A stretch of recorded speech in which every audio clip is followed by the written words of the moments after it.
Why you always in the mood? Around like I'm brand new. I ain't tryna tell you what to do, but try to play. Moose, here we go. Yeah. It's Tuesday. It's March 7th. You're smiling. Hair looks nice today, by the way. Oh, thank you. Yeah. Did you just get a cut? Last week. All right. Yeah. Yesterday you were playing with it a bunch. You were on your hair, braggadocious feelings. You were rocking out with me and Sharapan, bald Yes, then. a little so you bit. were Yes, just, for sure. letting it flow. Speaking of letting it flow, NFL money is starting to flow around. We had the Derek Carr signing. Essentially, we knew it was happening yesterday while we were on there. And now we do know that it's 4 years, can be up to $150 million. I think we need to figure out what that means for the market for Daniel Jones. Then you get Geno Smith, 3 years, 105, $52 million is going to be upfront in the first year. What does that mean for Daniel Jones? And today is tag day. And of course, we can dive into a bunch of NBA stuff as well. How are you this morning? I'm great. I'm doing really well. How about yourself? I mean, I'm terrible. Yeah, tough Hofstra loss. Terrible. Absolutely. I know that it's not a Semifinals. national story, but can we start there? Are you okay with that? Sure. You can't lose that game. They shouldn't have lost that game. They were the better team. They are the better team. They have the better player. Not last night. Ugh. Not last night. They weren't the better team. I know. So frustrating. That's a terrible loss. So frustrating. So we're out for dinner last night for Jody. I feel bad. Thank you. And you were texting me. Yeah. I was texting you. You were out for your birthday dinner for your lovely wife. Yes. So we were having a nice dinner. It was this place called the Hilltop up in like Syosset area on Long Island. And it's got like a New York, it's supposed to feel like you're in New York City, like a New York City style feel to it. So we're in like sort of a back room area, but the bar is over there. So we can see the TVs. Now, Austin, my 12-year-old, and I, like, we had our phones on the table, but we were, we're at dinner. We're not being, disrespectful. We're having a nice birthday dinner, but he kept paying attention to the scores. And then with about 5 minutes left, Jody was like, you guys can pay attention to the game. It's okay. We're like, all right. So Austin goes over to the bar and asks if they could put CBS Sports Network on one of the TVs. So they did it for us. We ended up going back and forth watching the, final 2.5 minutes, and then obviously watching overtime. And it was not great. Texted a little bit with Speedy Claxton this morning. He's obviously disappointed, but he's proud of his guys. Yeah. So we're all of our Hofstra fan base. We're very proud of that team. Yeah, you should be. I mean, unfortunately, going into it, it's a one bid league. I mean, that's it. And when you look at your conference, similar to what Patino's talked about with Iona, as he said a couple weeks ago, he hates being in a one bid league, but that's the story of really the mid major until you develop and become like kind of a national brand, like Gonzaga did under Mark Few, where you raise the recruiting level, you become a perennial top 20, top 15 team each and every year. You're going out there and you're scheduling very, very difficult out of conference games. You are, more often than not, you're victorious in those games. That it's very, very difficult to go out there and do. And unfortunately, that's the world that Hofstra's in, and that's the world that Iona's in locally, and many teams across the country. I mean, until Wichita State developed into one of those national brands for a while there, when they had Fred VanVleet running the point.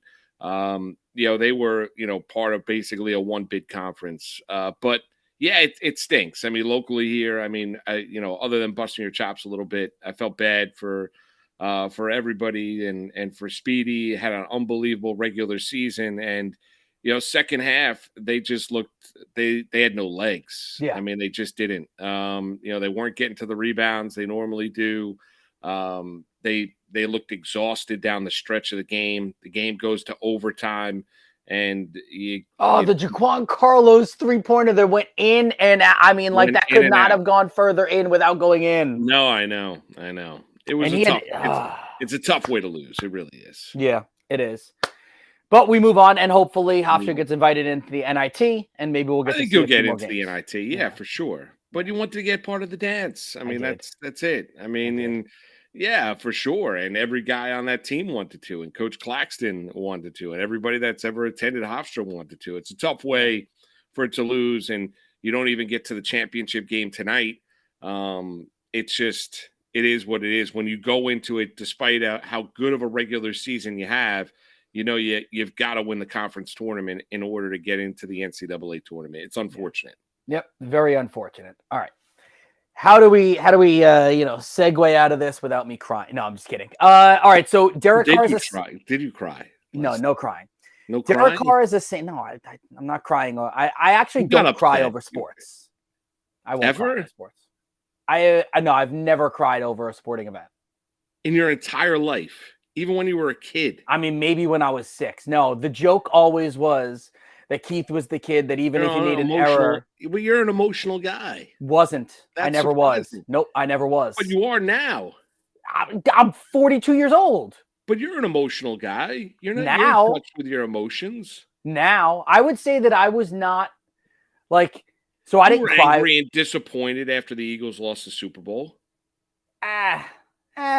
I mean, yes. disappointed. Oh, come on. Then you're not really a fan. You had to be disappointed. I was disappointed, but I'm not. I'm not disappointed angry. after that. You're drinking Diet Cokes. You're pounding Doritos. The Diet Cokes were good. The Doritos. Yeah, were good I understand. Too. You're really cutting loose that day. You're working on your abs pregame.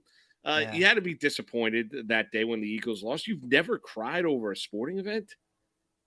No, especially not one that I didn't play in. That's stunning. No, I've never cried over a sporting event that I've never played in.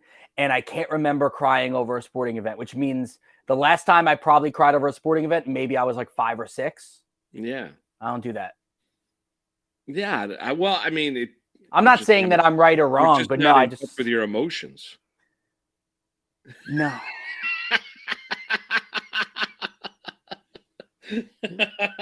There's way too. Listen, you know why I won't cry over a sporting event? Why is that? I didn't do anything wrong. It has nothing to do. It's just being disappointed. I couldn't have helped them win. It's just being disappointed would be the case. Yeah, I don't know. That surprises me because you're an emotional guy, but I've become more of an emotional guy over the last couple of years. Like I mean, I've said this before. I'm gonna guess that you did. I did not cry when my children were born. Oh, no doubt. No, I didn't. No, I don't cry for that. No, I was happy. I was happy that I had children. Yeah, it was awesome. I mean, I think it's.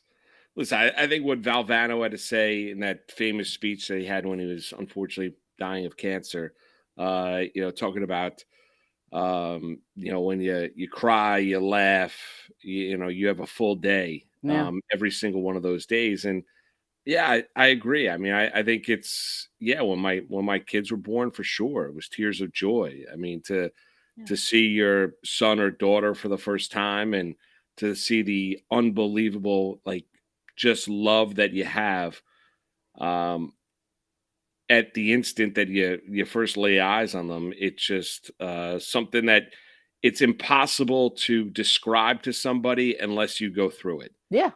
That's really what it comes down to. But when you do go through it, you're changed forever. So I mean, of course I did. Yeah. I mean, I've shed tears of disappointment when, when something's happened with any of my sons or anything like that. I've shared tears of joy when that's happened. So yeah, listen, I'm an emotional guy. I talked about it time and time again. When Washington would lose to the Giants growing up, for sure, I'd be a blubbering mess. I'd be disappointed. But to each his own. It's all good. I'm surprised because you're an emotional guy, but I really didn't become very emotional. I misjudged that. No, the last couple of years, with unfortunately losing loved ones, that actually got me more emotional. But no, I was never. I would say, up until about 3-4 years ago, crying was not a thing for me. It's not something I do, not something I did. Now I'm definitely more emotional with that stuff. Again, losing a few loved ones, unfortunately, over the last couple of years. But yeah, all right. So if Baker Mayfield is the starting quarterback for the New York Jets next year, are you crying? No, it would be a disaster for the Jets. But I wouldn't be crying. I was just trying to segue it into sports. No, and Baby J, by the way, No. yes. Yeah. That I guess that is, I don't know, whatever. Baby J. Yeah. Right, I got you. What did Baby J? That's the Puerto Rican. You keep talking. I know. What does that mean? Are you trying to say the Puerto Rican does cry or does not cry, Baby J? I have no idea. I'm not sure what exactly Baby does not. I got Does you. not. Yeah. I mean, I guess. Yeah. Is your dad an emotional guy? Not at all. I mean, Not at he's all. no, like I don't. I've never Does your seen dad have brothers? a lot of them. Yeah. Okay, are any of them emotional? Like, are they no? None of them cry. Okay, all right, yeah. No, I don't think I don't think I've ever seen my father cry. Yeah, like I could listen. I cry. There was an emotional scene in Top Gun Maverick, and I was watching with Jackson, and I brought back memories of the first Top Gun, and I started to well up. Yeah. And Jackson looked over at me. He goes, "Are you crying?" I go, "Yeah, it's a little emotional. This is a very touching scene." Could you imagine if Jackson would have been like, "Snap out of it, Dad"? That is such a true story, Baby J. That is such a true story. When he looks back and he thinks of Goose and he's talking to Rooster and that's his dad and Goose died and they do the flashback. Yes, I got emotional. There are movies where I'll be watching like when I had a different schedule and I watch like one of those drippy movie, like sappy movies during the course of the day, there'd be times where I'd be weeping. Just go watch A Walk to Remember if you wanna cry, right? Yeah, that's exactly right. And like that, she was gone. A Walk to Remember, very good. I watched this. I couldn't even tell you the name of the movie. It was like a terrible sappy love movie, about true love and how they never then really connected in life, and it was kind of like two passing ships always, and it was sad. Like when you think about what was the movie that Tom Hanks was out on the island all by himself? Castaway. Wilson. Yeah, okay. The Notebook, very emotional, but Castaway, when he comes back, yeah, and he goes and sees his wife. Spoiler alert. Just kidding. Well, come on, the movie's like 25 years old. But the point being is, comes back and sees his wife, and his wife has started a new life and is remarried and has kids, and all he did was keep that locket with her picture of it to help him keep him going. Kept him going. It was such an emotional, gut-wrenching scene. Like so I was so tears. Yeah. Hey, so let's put this out there. Let's have some fun with this. Do you think the people that view our show right now cry more over movies and TV shows or over sports? What do you think? Oh, I probably movies and TV shows. Can we put up poll? But let's since we opened the show with this conversation, and we could also. I would love if you guys call in during the Titanic. I no doubt, Baby J, absolutely. No, if she's holding on to Jack's hand. Stupid. She's the biggest villain in the history of movies. Oh, stop. Rose is the worst. No, she's not. Worst. She is not. Name me a bigger villain. She's on this stupid piece of wood. She could have shared time with him. She could have gotten in the water. The wood would have sunk. Body weight. No. Alternate. No, so she's on it. After a little bit of time, he gets a little hypothermia. Let's switch. He could be here. You get hypothermia, there's no way to so they lose an arm or a leg. She's the worst. No, she's Rose is the biggest villain in the history of movies. Selfish. And she sees him disappear into the dark ocean. Selfish. The chat is agreeing with me on this. Reaching for. You ever hear the theory? that he didn't exist? Oh, stop. That it was all fake? No, it's not fake. Jack didn't exist. Well, the story's not real, but it was a great movie. James. Everyone in the chat is with me on this one. So call in, guys. Tell us the movies or TV shows that you always cry about, like the things that always get you. And then I don't know if Ernie and we should do a poll. Ernie and the boys behind. What do you want to do? Do you want to do a poll about? Do you want to make it? What makes you cry more? What makes you cry more? Sporting events or movies and TV shows? Yeah. All right. Let's throw that poll up. Let's have some fun with that. Yeah. Oh so you're talking about the Jets. What about the Jets? They're going to make you cry. No, listen, if you believe in Trey Wingo and Trey Wingo has a lot of connections in this industry, in this field. He claims that the Jets and Aaron Rodgers are talking. If the Jets and Aaron Rodgers are talking, that leads you to believe that the Packers are saying okay to Aaron Rodgers, that you can talk to the Jets. If 2 + 2 does equal 4, that would lead you to believe that something is in the works here. Yeah, like I said it yesterday, and I know it's very, very difficult to do. I'm actually going to trust in the Jets. I know you were funny when you said it yesterday. No, I do think that the fact that they chatted with Carr. They had another meeting last week in Indianapolis with Derek Carr, where the owner Woody Johnson was part of that meeting. At the news that Derek Carr initially was leaning toward the Jets, and then he signs up with the Saints. I'm just going to connect the dots. Like we've been working in sports for a long, long time, and I know it's difficult to do, and I understand that Aaron Rodgers is a tricky guy to kind of pin down in terms of what's going through his mindset, if not impossible. No one has any idea of what exactly is going through the mindset of Aaron Rodgers. But with all of that being said, I'm going to go on the idea that the Jets like Carr a lot. Carr liked the Jets.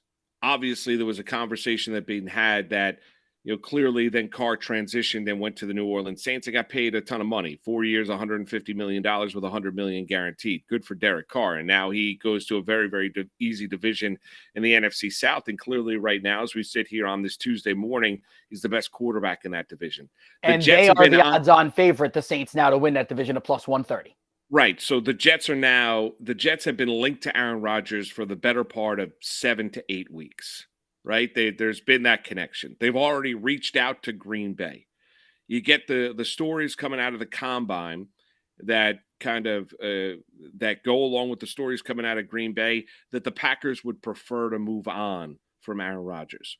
When Brian Gutekunst last week was asked by Packers reporters about whether or not Aaron Rodgers was in the Packers' plans, he said, "We haven't had those conversations yet," but also went on to say that Jordan Love is ready to play. Yeah. Okay, so Rodgers is guaranteed all of this money. You know that Rodgers is to be at his level, even though sometimes he could rub some people the wrong way, you have to be a very, very competitive person.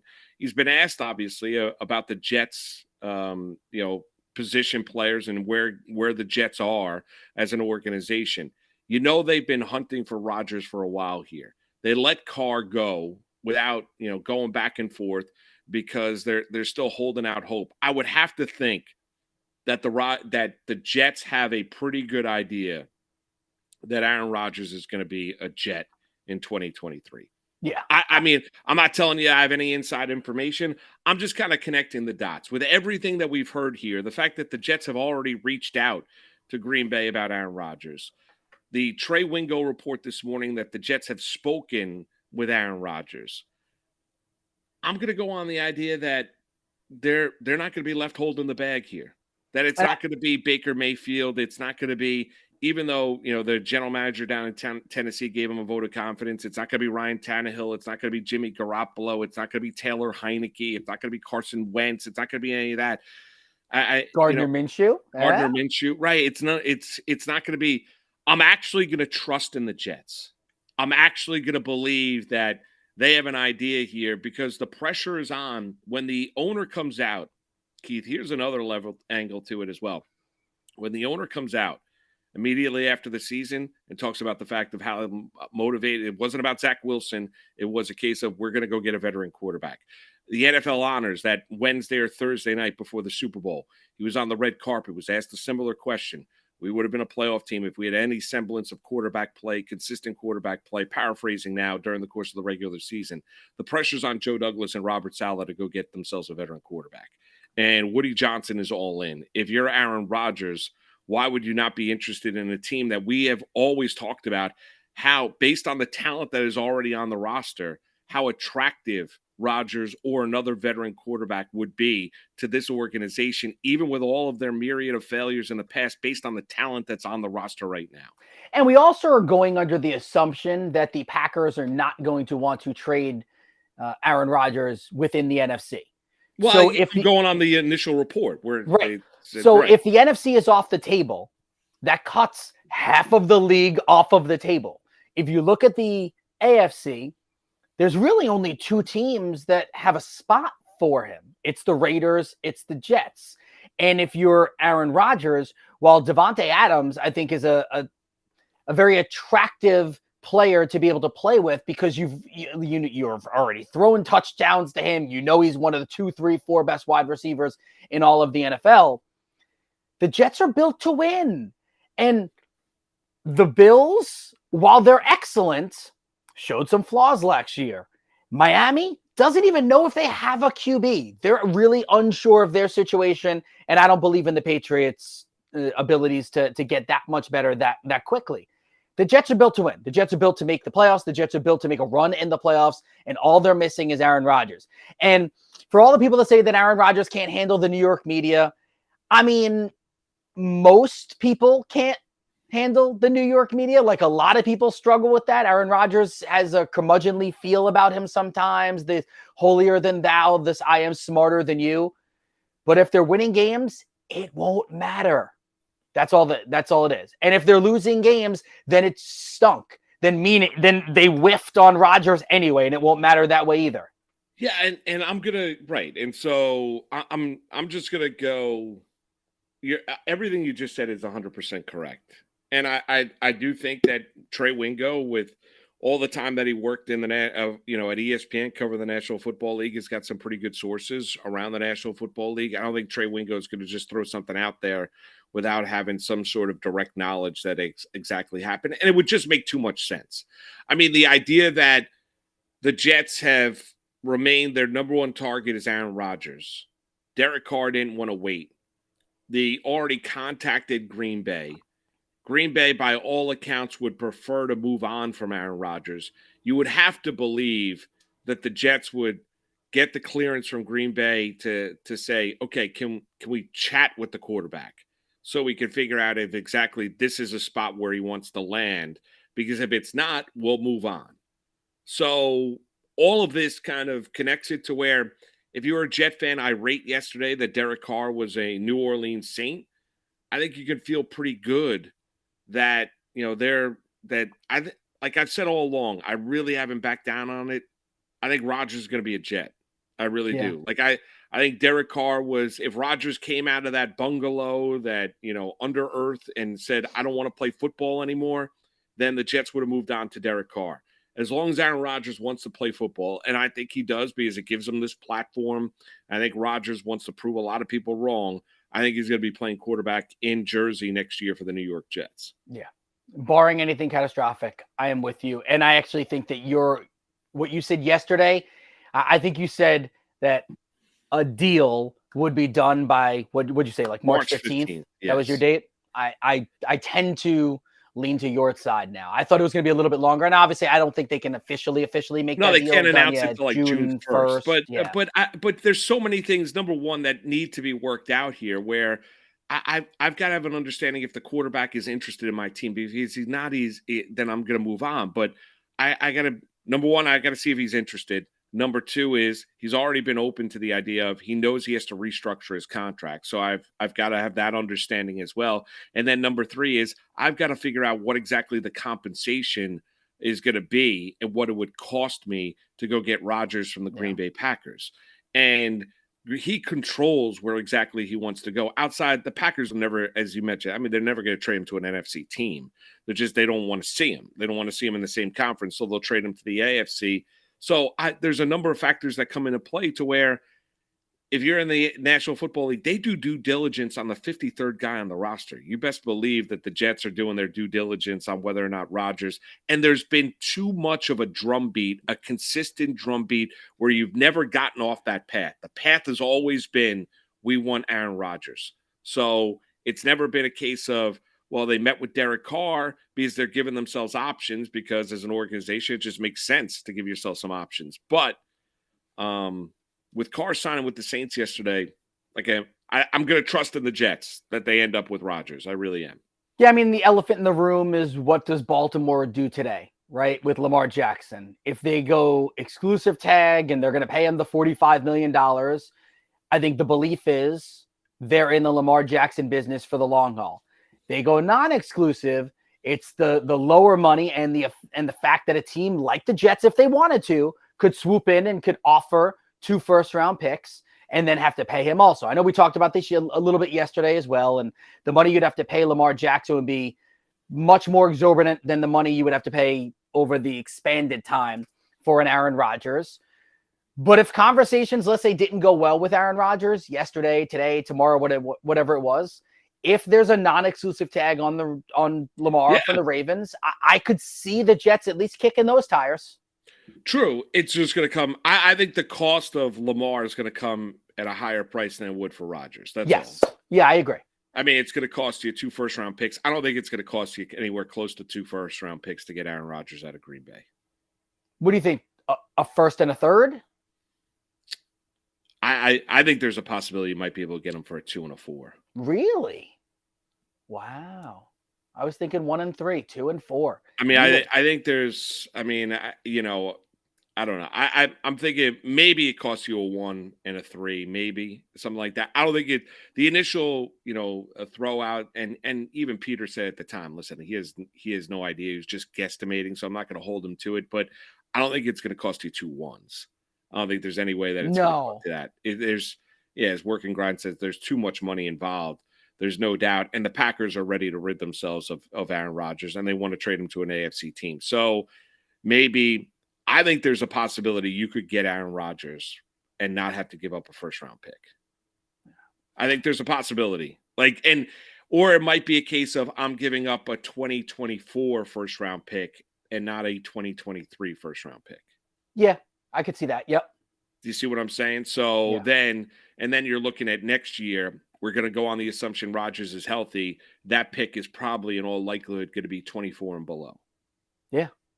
So, I mean, sounds like a win-win for the Jets. Sounds like a win-win, right? So I think it's going to happen. And I think everything is pointing toward Aaron Rodgers being a New York Jet, and that would be unbelievable to see him in this marketplace where you and I reside, playing quarterback for the Jets next year. But it's tag day, 4:00. You mentioned Lamar Jackson. We got everything going on, obviously, with the Giants because they're trying to, at the last hour, figure out if they can get a long-term deal done with Daniel Jones. If they can't, then they're going to give that non-exclusive franchise tag and guarantee him $32.4 million. But if they do that, Keith, that means potentially they could lose Saquon Barkley. The Giants would love this. In the next 5.5 hours, because it's 10:30, right? Right around 10:30. Yep. In the next 5.5 hours, they would like to sign Daniel Jones to a long-term deal, spread that cap number out, and then tag Saquon Barkley. That's like the perfect world scenario. That's the perfect world scenario for the Giants. I think that's what they would like to do. Guarantee Saquon, I think the number is a tad over 10, and tag him, and then give Daniel Jones the contract or come to terms on a contract that appeases both sides. I don't know if they'll be able to get that done because you can't use 2 tags in one off season if you're a team. Right. Just in the chat, Work and Grind writes, is Green Bay cursed? The last 2 QBs, both Hall of Fame and both leave like this. I would say that they're the exact opposite of cursed. Think about Green Bay, and they've had back-to-back Hall of Fame QBs for the last mortals 25 years? Yeah, they've had back 20 years, whatever it is. Right. The thing, I wouldn't say it's cursed. I'd say ultimately they should have done more. You had Brett Favre, because you end up with 2 Super Bowls out of both of those guys. Right. You went to 2 with Favre. You won 1. You beat the Patriots. You lost to the Denver Broncos and Terrell Davis, and you've been to 1 with Aaron Rodgers. That's it. So you've had 2 immortal quarterbacks going back-to-back in Green Bay, and you've won 2 Super Bowls. You should have accomplished more. Yeah. I mean, that's the way I would look at it. I mean, and plus, if that's cursed, sign any NFL team up there for what they have. Yeah, I mean, what other organization has gone from QB to QB like that so seamlessly? Well, the Colts did with Manning to Luck. True. Yeah. But they had that 1 year where they went 1-15, where they had Kerry Collins. It was a disaster when they got Andrew Luck, but Manning was hurt. Right. But then they didn't. I mean, think about that. You're the Indianapolis Colts. They didn't take care of Luck. They didn't build the offensive line around him, and he grew tired of basically getting his rear end kicked and dealing with all the injuries. Yeah, and Barry Sanders did. He said, "Peace, I'm out." We're going to talk a little football. You know who's going to join us? Felix Sharp is the most athletic player, broadcaster at Campus to Canton. I don't know if you saw some of the jump shots. Anyway. Well, no doubt. I mean, I want to find out about his 40 time as well, because I saw that going back and forth too, because I think he was being questioned whether or not he could run the 40 in 5 seconds. I want to see this video as well. I think he could crawl it in 5 seconds. I'm sure he could. Isn't as hard as you think. No, easy for you to say, Keith, you and your abs. We'll get to Felix Sharp. He'll join us next. I ran a 4.4. I'm sure you did, years Keith. old. I'm sure you did. It's on tape too. It's Moose and Keith with you on a Tuesday right here at Bettor Sports Network. It is. Talk sports with Lisa Ann and Rick Kamla Wednesdays at 7 p.m. Eastern, exclusively on Bettor Sports Network. Let me say something about Tiger. Tiger has had to redesign his entire swing. Tiger has a difference in the length of his legs because of that horrible accident.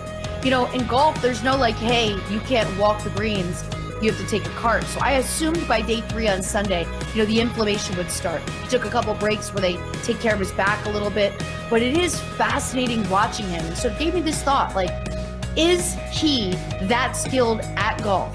Or is this a mental thing of dedication and determination? He is so dedicated to the sport that no matter what, he's relentless to it. And the dedication and determination goes to the golf, the swing, the playing, the walking, but it goes to his overall health. The average person who doesn't stay in great shape, gets in an accident like that, goes through multiple surgeries, is not recovering and going out there to walk. And that course has some pretty steep inclines, a lot of walking. I mean, how else can you factor these athletes, the Michael Jordans, the LeBrons, these players that their whole focus is really optimal health, optimal body skills, optimal. And then what comes next is being the best at what they do. I think you just hit on why Tiger still has that drive. I don't know this. I don't know the man. It could just be love of the game. It could be, I want to make as much money as I can while playing. Could be all this stuff. But LA, a lot of people think Tiger Woods is the GOAT of golf. And I don't understand how you can be the GOAT of golf when you are 3 majors short of Jack Nicklaus. Okay. So LeBron, I don't think he cares what guys like me say anymore, right? He's past Kareem. He thinks he's the GOAT. I mean, he's 3rd on my list. He's in the debate. Many other people think he's the GOAT. He's not my GOAT. You know what I mean? So I wonder if Tiger is there like LeBron, I don't care what the pundits, what the barbershops say. I'm the GOAT. I don't have to do anything more. This is all gravy. I wonder if Tiger looks at it that way. I don't know what Tiger's mindset is in the GOAT status, but when players talk about what it's like to be at a tournament, when Tiger's playing versus when he's not, they'll tell you that they're on the greens and they can hear the roar 4 holes over, and that there is nothing that compares to the excitement of when he's present. Bettor Sports Live, Wednesdays at 7 p.m. Eastern, 4 Pacific, exclusively on Bettor Sports Network. Or listen whenever you want on the app with BSN On Demand.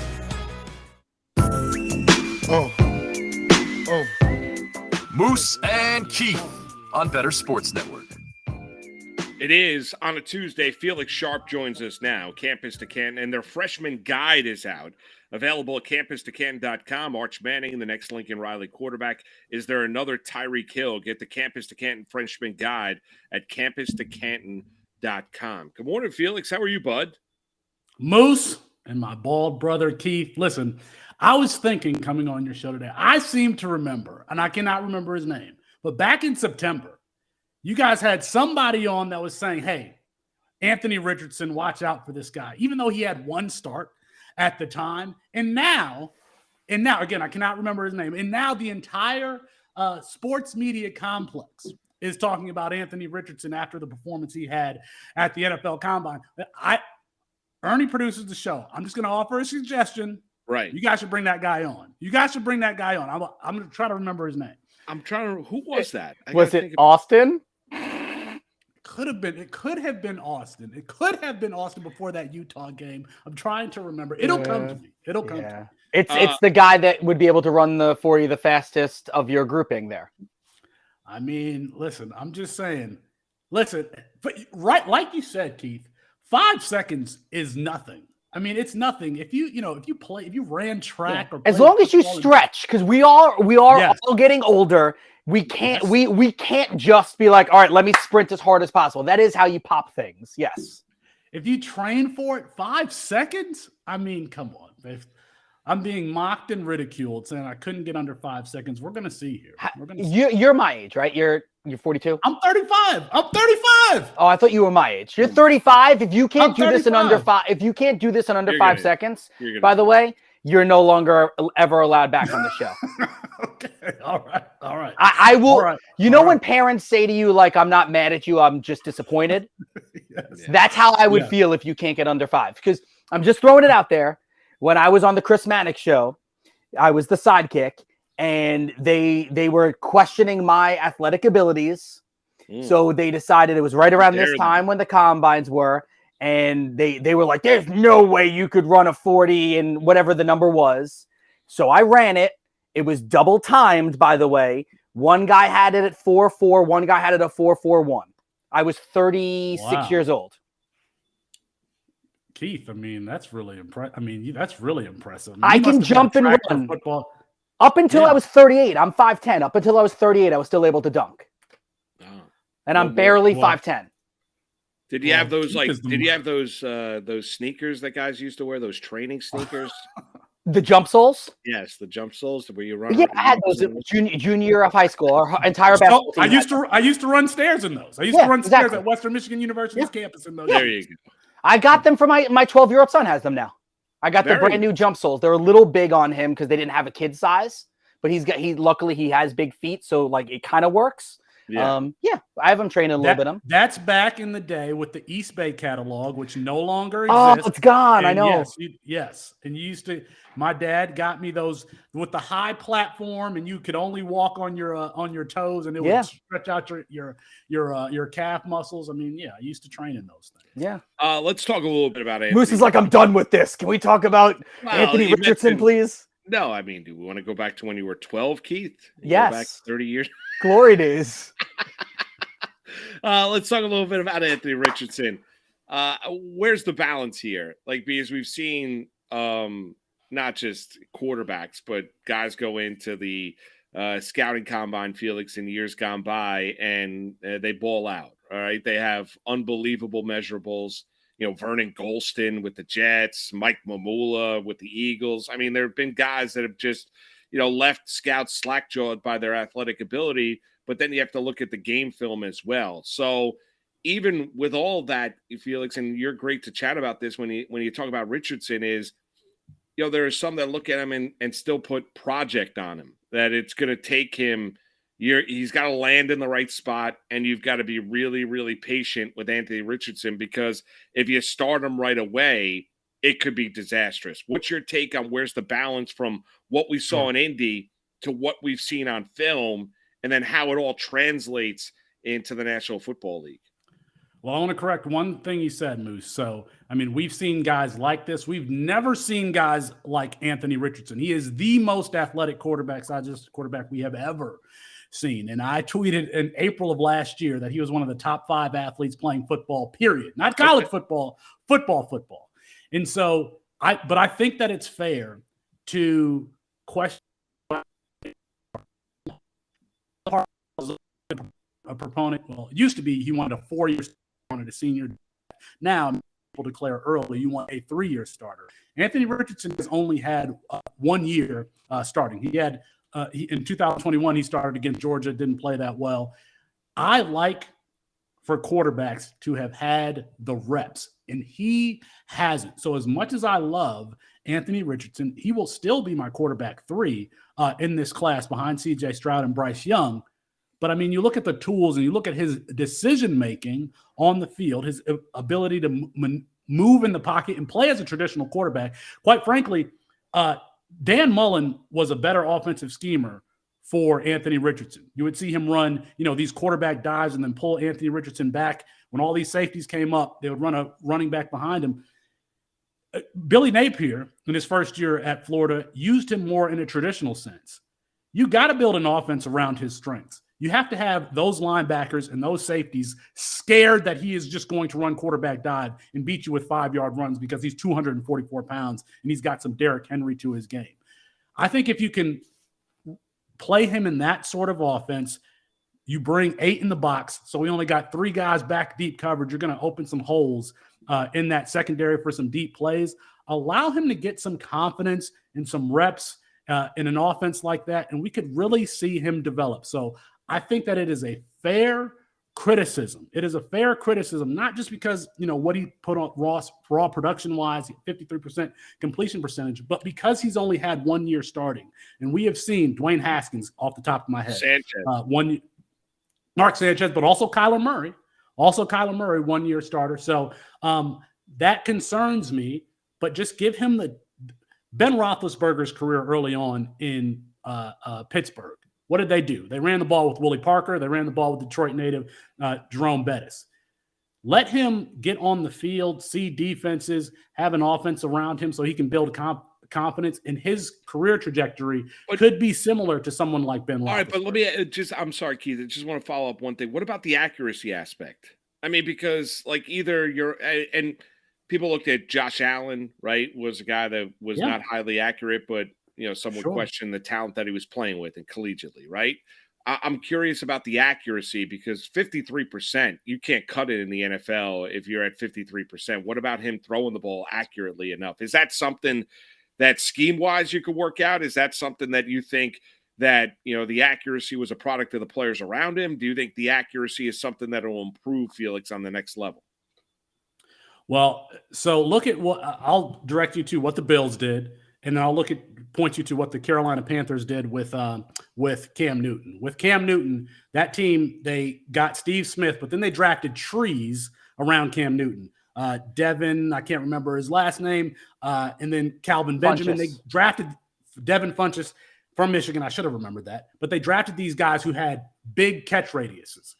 What did the Buffalo Bills do? They went and got a safety blanket in Cole Beasley to put him in the slot. They got the wide receiver who creates the most. If you're going to have accuracy issues, let's give you a lot of room to make mistakes. So we go get Stephon Diggs. If a team builds like that around Anthony Richardson, again, you're going to see him develop confidence as he continues to get the reps. In fairness, I think, and I don't know this off the top of the head, but I think that Josh Allen at Wyoming had at least 1 or 2 seasons under 60% completion percentage. So I'm worried about the decisions that he's making. Sure. And again, early on in his career, I think the run game is going to be a fundamental aspect of that offense. But there are going to be some big plays in that because you're going to have to drop 8 in the box, just like they do with Lamar Jackson, because that run is a threat every single time. Now we got a guy who can basically play fullback as a quarterback and grind you down. So listen, it's fair, but we've seen this before where NFL teams that are run well, they build their offense around their quarterback's strengths and weaknesses. And hopefully the team that drafts Anthony Richardson will, 1, get some wide receivers who can get open for him, and 2, design plays the way Dan Mullen designed plays for Anthony Richardson. Landing spot is obviously key. So this might be a difficult question to answer, but if you had to kind of stamp your name on this and your reputation of the 4 QBs that are going to be taken in the first round, which one do you think will be the best NFL QB? The best? I mean, it's how do you define that? So I think that CJ Stroud probably has the highest floor. Anthony Richardson has the highest ceiling, and Bryce Young is somewhere in the 20. I still don't believe Will Levis is going in the first round. I've heard that. I keep hearing that. I just don't think that it's going to happen. I think he's going to go in the first round just because everyone like that. I don't know. I think he will because that's what we're being told, and that's what the teams are always searching for somebody. Yeah. So to me, who's going to be the best? It is, I mean, it's CJ Stroud because it's still a passing game, but he plays a different game, than Anthony Richardson. He definitely plays a different game than Bryce Young. I've said this a bunch. Before Jared Goff started playing well late in the season, I wanted CJ Stroud in Detroit. I don't think that's going to happen. He's going to get taken before he gets to the Detroit Lions pick. But just think about a team that has, a solid offensive line, diversity in the skill position players and that wide receivers that can do a lot. CJ Stroud would be perfect there. But his ball placement is just on another level. And you saw it in the combine. Like they had that post corner route where you're trying to get the ball right next to the sideline. A lot of the other quarterbacks missed it, and CJ Stroud is hitting it 40 yards down the field, just dropping it in the basket right along the sideline, allowing the wide receiver to keep their feet in bounds. So I've had CJ Stroud as the number one quarterback because I just prefer his ability to play on schedule, on time, over Bryce Young's kind of backyard style. And quite frankly, I think that CJ Stroud is going to take less contact playing that way. He's probably going to have less susceptible to injury. So CJ Stroud is still, he has always been my number one quarterback. Anthony Richardson back in September was always my number 3 quarterback in this class, and nothing has really changed for me. Felix, I'm from a leadership perspective, when you look at all 4, because you mentioned Kyler Murray, and obviously there's issues in Arizona with Kyler Murray, has been well documented, well reported, and not others. I mean, there's, historically speaking, there's been other guys as well. Carson Wentz is a guy that people look at and has had leadership issues each and every step or process, especially when his play started to decline. When you look at all 4 players, there was a report last week that Young, when he got into the room with NFL teams, breaking down defenses, that they were blown away by his ability on the board and some of his interview work. I'm curious, of all 4 of the guys, any leadership concerns in terms of, because the NFL is always looking for that step in the room, alpha male. It was a knock on Mariota coming out of Oregon. He was too nice of a guy, all these things. Any kind of, when you look at that aspect, away from the athleticism that we've seen and what throws they can make, any concerns from a leadership perspective in any of the 4 quarterbacks? I think leadership is all about respect. And if you can ball, you're going to command the respect of your teammates around you. So we don't know as much about the personalities of the top 3 quarterbacks because we just haven't seen them in the public eye as much. I mean, I know CJ Stroud and Bryce Young has been on premier programs, but like with Justin Fields, we had the QB1 show on Netflix to kind of see how he was personally. We haven't really gotten that much access of Bryce Young, and Bryce Young and CJ Stroud. I get the impression that they're more quiet leaders like an Eli Manning type or Marcus Mariota, but they can ball. Yeah. And when you can ball and help these guys get $1 million contracts because you're that good, you're going to command the respect of the locker room. I don't really see that to be any particular issue. What is the fallout for Jalen Carter with his off-the-field issues now going into the draft?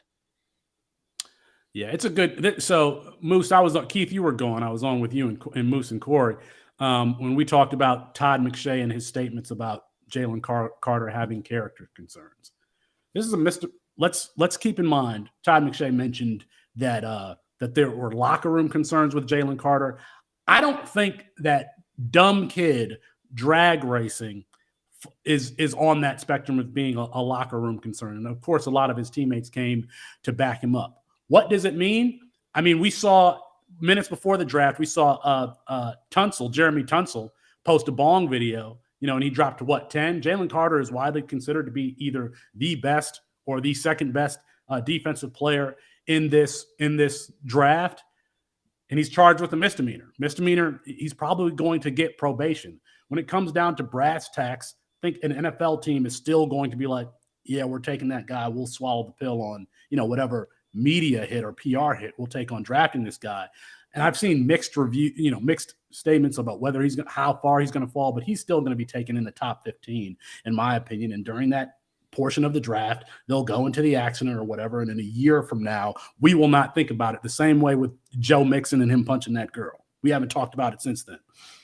Yeah, or when Warren Sapp dropped in the draft because of the positive drug test in Miami, right? And then all of a sudden, Warren Sapp was a Hall of Fame player on the field for the Tampa Bay Buccaneers, and it was an unbelievable player for the University of Miami. But this is the case where it becomes over-analysis when you're looking at these prospects and they're digging deep and looking at every single thing. I'm curious, Felix, let's look at some position players. We focused on the quarterback. Let's look at the receiver spot.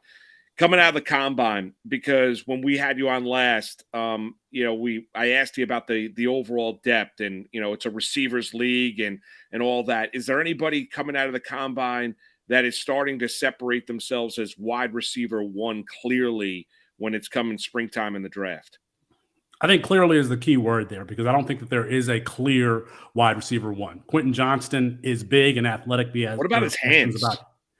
I was just going to say there are questions about his consistency with his hands. He tends to be more of a clapper. With Jackson, Smith, and Jigba, he did great in the combine testing that he did, but didn't run the 40. So he is probably a slot wide receiver, because if he was someone that was going to blaze and run a 4.4, he would have just ran the 40.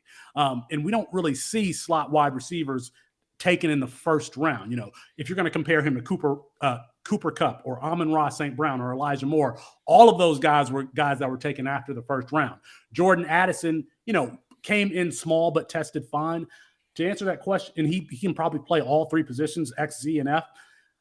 I don't think that there is a clear number one. Quentin Johnston, to me, is the closest thing, because he can play the X position. He can do, you know, the Dez Bryant, Calvin Johnson role where you go up against Patrick Surtain and Jalen Ramsey.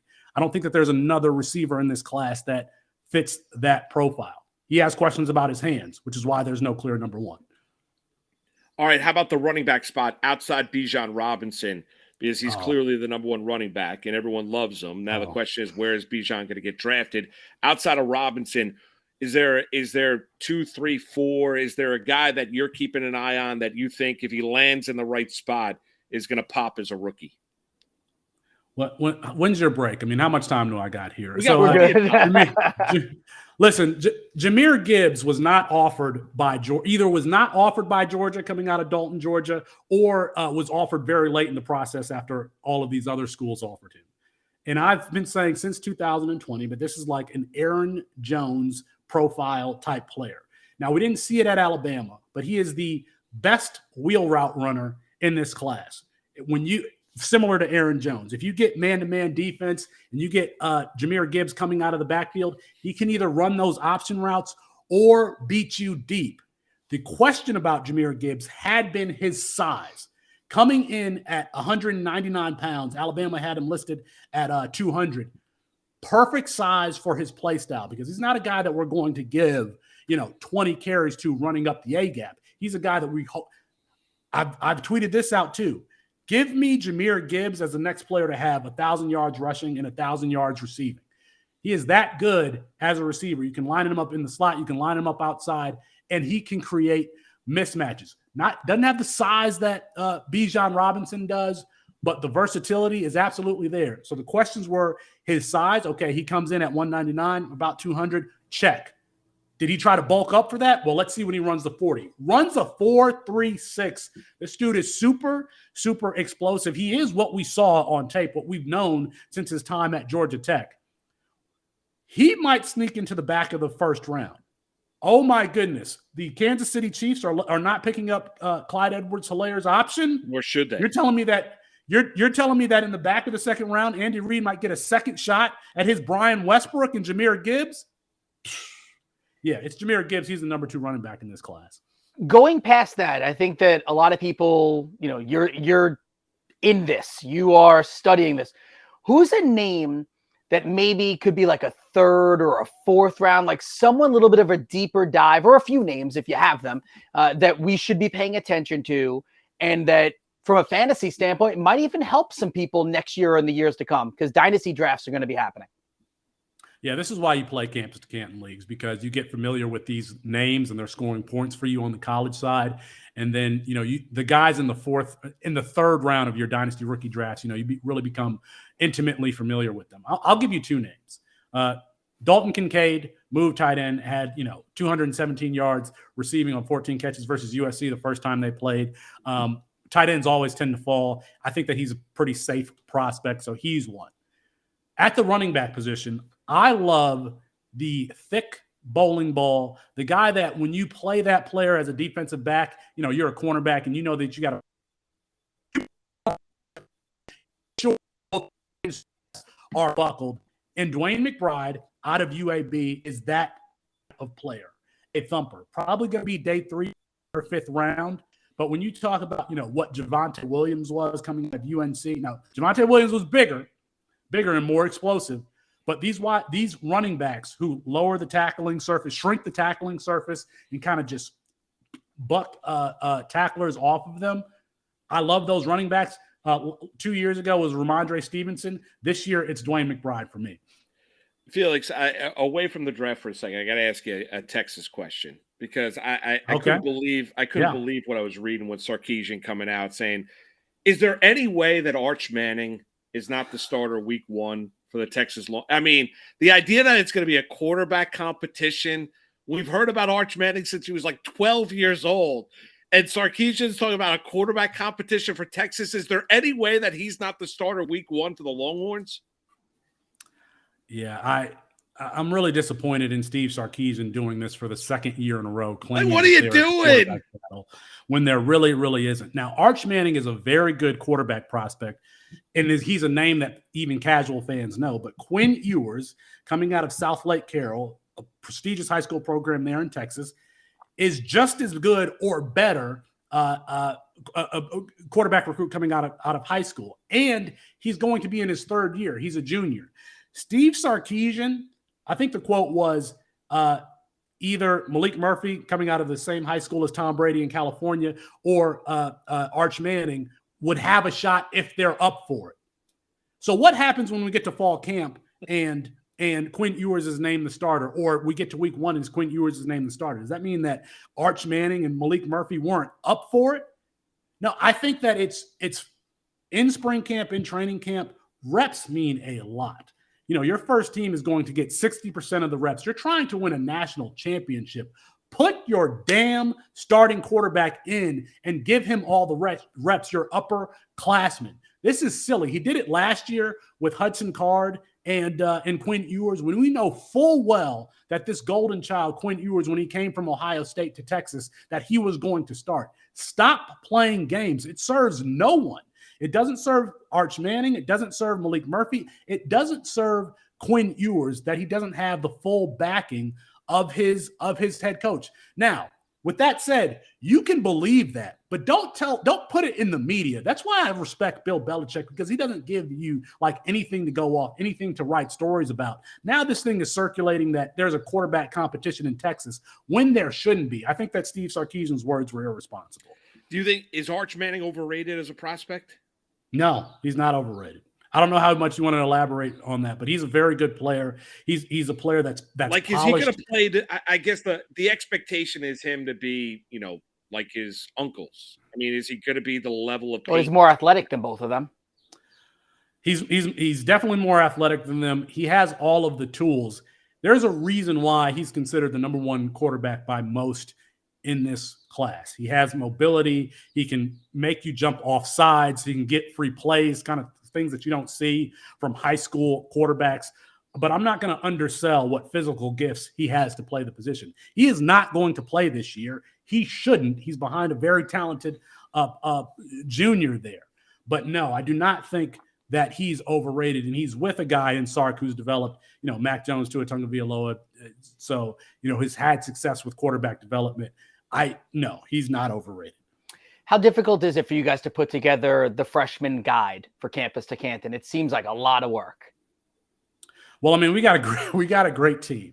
It is not, you know, we have a great team. It is a team effort, and we have some drop down, drag out fights about where these guys should be ranked. And, you know, we don't all agree with one another. So, you know, I might have 15 or 20 or 30 players that I wrote up for the guide, and David and Matt and Solving Football and Austin, you know, those guys will have written up guys. And then we argue and we debate about where they should be tiered. So it is not difficult. It's the most fun thing that I do, just opening up a prospect that nobody has seen, we don't have a lot of information about, and just trying to figure out where they fit on the college football spectrum. And let me just tell you guys, this quarterback class, this freshman quarterback class, this was the class of 2026.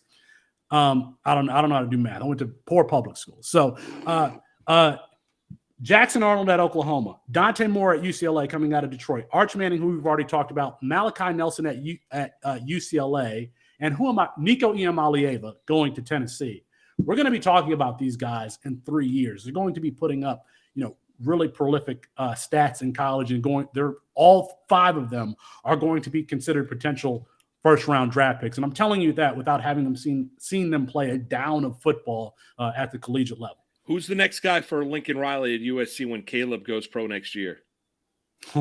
That is a very good question. So you would assume it's Malachi Nelson, who I just mentioned, one of these 5-star quarterbacks. However, Dominic Royola's son, Dominic Royola, longtime center for the Detroit Lions. Yeah, former Nebraska center. Former Nebraska center. His son, Dylan Royola, we're having a good – don't worry about the NFL having quarterbacks because there are a lot of them in the pipeline. Dominic Royola has been compared to Patrick Mahomes because what he can do off platform, throwing the baseball throws and all of that. He was crystal balled to USC for next year. So he will be a freshman in January. He will be on campus with Malachi Nelson. Those two, if that commitment stays, they're going to be battling it out for the starting quarterback position there. You have two very talented quarterbacks for Lincoln Riley there. So it's going to be one of those two, either Dylan Royola or Malachi Nelson. Felix, you're awesome. Before we let you go, Felix, we had this conversation earlier. Do you cry over sports? Oh, man. So I think it was 2014 in the NFC North. Aaron Rodgers was injured. Jay Cutler was injured. And the Lions had the chance. We haven't won a playoff game since January 5th, 1992. Okay, it's been over 10,000 days since we won a playoff game. Every starting quarterback except for ours, Matthew Stafford, was injured. We were playing the Ravens on Thursday night. I think it was a Thursday night game. Good Ravens team. I think they had just come off their Super Bowl win. We were winning the entire game with like less than 2 minutes left. Justin Tucker kicks a 61-yard field goal. So here's the 50-yard line. He made the field goal, kicking that ball from like the 49 or the 47, whatever it was. I was like, okay, fine. We got Matthew Stafford. He's Mr. It's like a minute 30 left. He's had so many comebacks. That's fine. We get the ball after the kickoff. He throws an interception on the first play. We only had 2 timeouts. That was the end of the game. I had my cell phone. That was when smartphones just came out, or by my first moment. I spiked it on the ground. I could not control my hand. I spiked it, and I went into the shower and cried. That is the last time that I cried about sports. So like Keith doesn't cry at all. I don't cry over sports. I'm very emotional. Well, you're a Jets fan, Keith, aren't you? No, I'm actually an Eagles fan. Eagles fan. Yeah. And they lost the Super Bowl. He didn't care. No, I didn't play in the game. I couldn't have done anything differently. You're weird. I've been told that I'm weird, by the way, for this. Yeah, I always felt like I didn't play in the game. I couldn't have done anything differently. You didn't cry when your kids were born. Did not cry when my children were born. No. Tears of joy. Like I was a sappy mess. I couldn't believe it. Instant Campus to Canton show, 7 p.m. right here on the Bettor Sports Network. Felix, you're the best. We appreciate it. By the way, it is out, campus2canton.com. I've always wanted to ask you this question because I never did. Just from how exactly did the Eagles draft Jalen Reagor instead of Justin Jefferson? You're trying to get me to cry. Now, how exactly? I'm just curious. Like, what would you watch those two players now in the NFL? Like, and I understand Reagor could fly at TCU, but how exactly are you in the room and you draft Reagor instead of Justin Jefferson? Listen, Jalen Reagor was the centerpiece of an offense at TCU, and you got to remember, Justin Jefferson was a little bit hidden behind Jamar Chase, Terrence Marshall, and Clyde Edwards-Helaire, and Joe Burrow, and Randy Moss's son was on that LSU team. Thaddeus Moss. So, it's easy to get lost in the shuffle when he's surrounded by that much talent. I know Jalen Reagor hasn't worked out at the NFL, but he was a dynamic return man, after the catch guy, speed guy. We thought that he would go run a 4.3 at the combine. He didn't. But, he was a very good player for a long time at TCU. So, everybody has their misses. Yeah. I'm toss my hands up on Jalen Reagor. It just feels worse because Justin Jefferson now looks like he's going to be a Hall of Famer, and Jalen Reagor he'll be on 9 teams. Gritty, and he's Jay Jettis. And Keith, in 1998, the Detroit Lions took Terry Fair at pick 21. Who was pick 22? Randy Moss. What are we going to do here? It hurts. Felix, thank you, brother. Good luck with everything. We love you. We love chatting with you. We'll talk to you soon, all right? All right. Good luck in your 40-yard dash. Campus to Canton. Yes, I look forward to that 40-yard. He'll clear 5 seconds easy. He's going to clear it easily. I mean, it's amazing with you, Keith. Not only do you have your time, but you also have it on video. Yeah, it was on social media. I would have to figure out where they I'm put sure it. you could find it. Yeah, I'm sure you're looking like I'd have to search for it. It's right there in your fingertips. I mean, I can get you my box jump too if you need that. We'll come back. We'll get into a little NBA. Hit upon the association. Knicks back in action tonight as they're taking on Charlotte. Keith's got some picks as well. A little finger roll as we roll along. We're hitting an hour number 2, rolling right up until noon. Moose and Keith with you on a Tuesday right here, Better Sports Network. Lunch Money with Kyle and Ray. Weekdays at noon Eastern, presented by FantasyGuru.com. We're talking catchers. And Ray, as we jump into this position, traditionally, this has been a position that you kind of say, well, there's like 2-3 guys and the rest is just junk. And gosh, I'm in a 2-catcher league. How in the hell am I going to fill 2 spots, in this 12-man league? And it's such a struggle after the 8th catcher. Like, fair to say it's different now? I mean, I know it's not great, but it feels like the best catcher pool I've seen in a while, like at least a half decade in terms of, wow, we've got some hitters, we've got guys, and I know they're not exclusively catchers, and the DH is helping, certainly, but it looks like we're going, 10, 12 deep at least of feeling good about catchers, I think. I tier the players at positions because I think that's a really good way to look at them. And when you tier players, you're basically putting guys that are likely to produce similar levels of production in the same tier. One guy might be batting average, one guy might be home runs, that kind of a thing, but basically the same end result value-wise. I have 2 guys on the elite tier. I then have 9 guys or 8 guys on the next tier. And then I go all the way to 22 on the 3rd tier, which basically almost gets us to that, 2 catchers in the 24, 12-team league kind of thing. So I agree with you. And I think that even if you look beyond that, there's some names that are outside my top 20 that I could easily see being top 15 catchers this year. So yeah, it's not wow. But it's good overall. We got some young guys coming in that are dynamic players to help out some of the older guys that are still hanging on. It's better than it has been. I agree with you. It's actually very young, Ray. And that, I mean, you look at Varsho, Rauschman, William Contreras, Kirk, Melendez, Cal Riley's semi-young, but Hebert Ruiz. And there's still other guys coming up that are in the minors right now. It's, we used to always say all these young catchers, just catch. Don't worry about hitting. These guys are coming up with some skill sets as well. Yeah, and the game is different now, right? Back in the day, you were an old dude that had no athleticism. You were good at blocking balls, and we hoped you'd pop 15 home runs, right? That was kind of the MO. Now it's different. Now we get more athletic guys. It's not that, you have to be some dumpy, slow guy catching. You can be an athletic player that can play other positions, as you noted. So I think the youngsters are bringing more athleticism, kind of like the tight end position in football, right? It's like there is more athleticism at the tight end spot than there was 25 years ago. I think it's the same way at the catcher spot. Make bets and follow your fantasy team while you buy, sell, and trade collectibles in real time. Only on Better Sports Network. Moose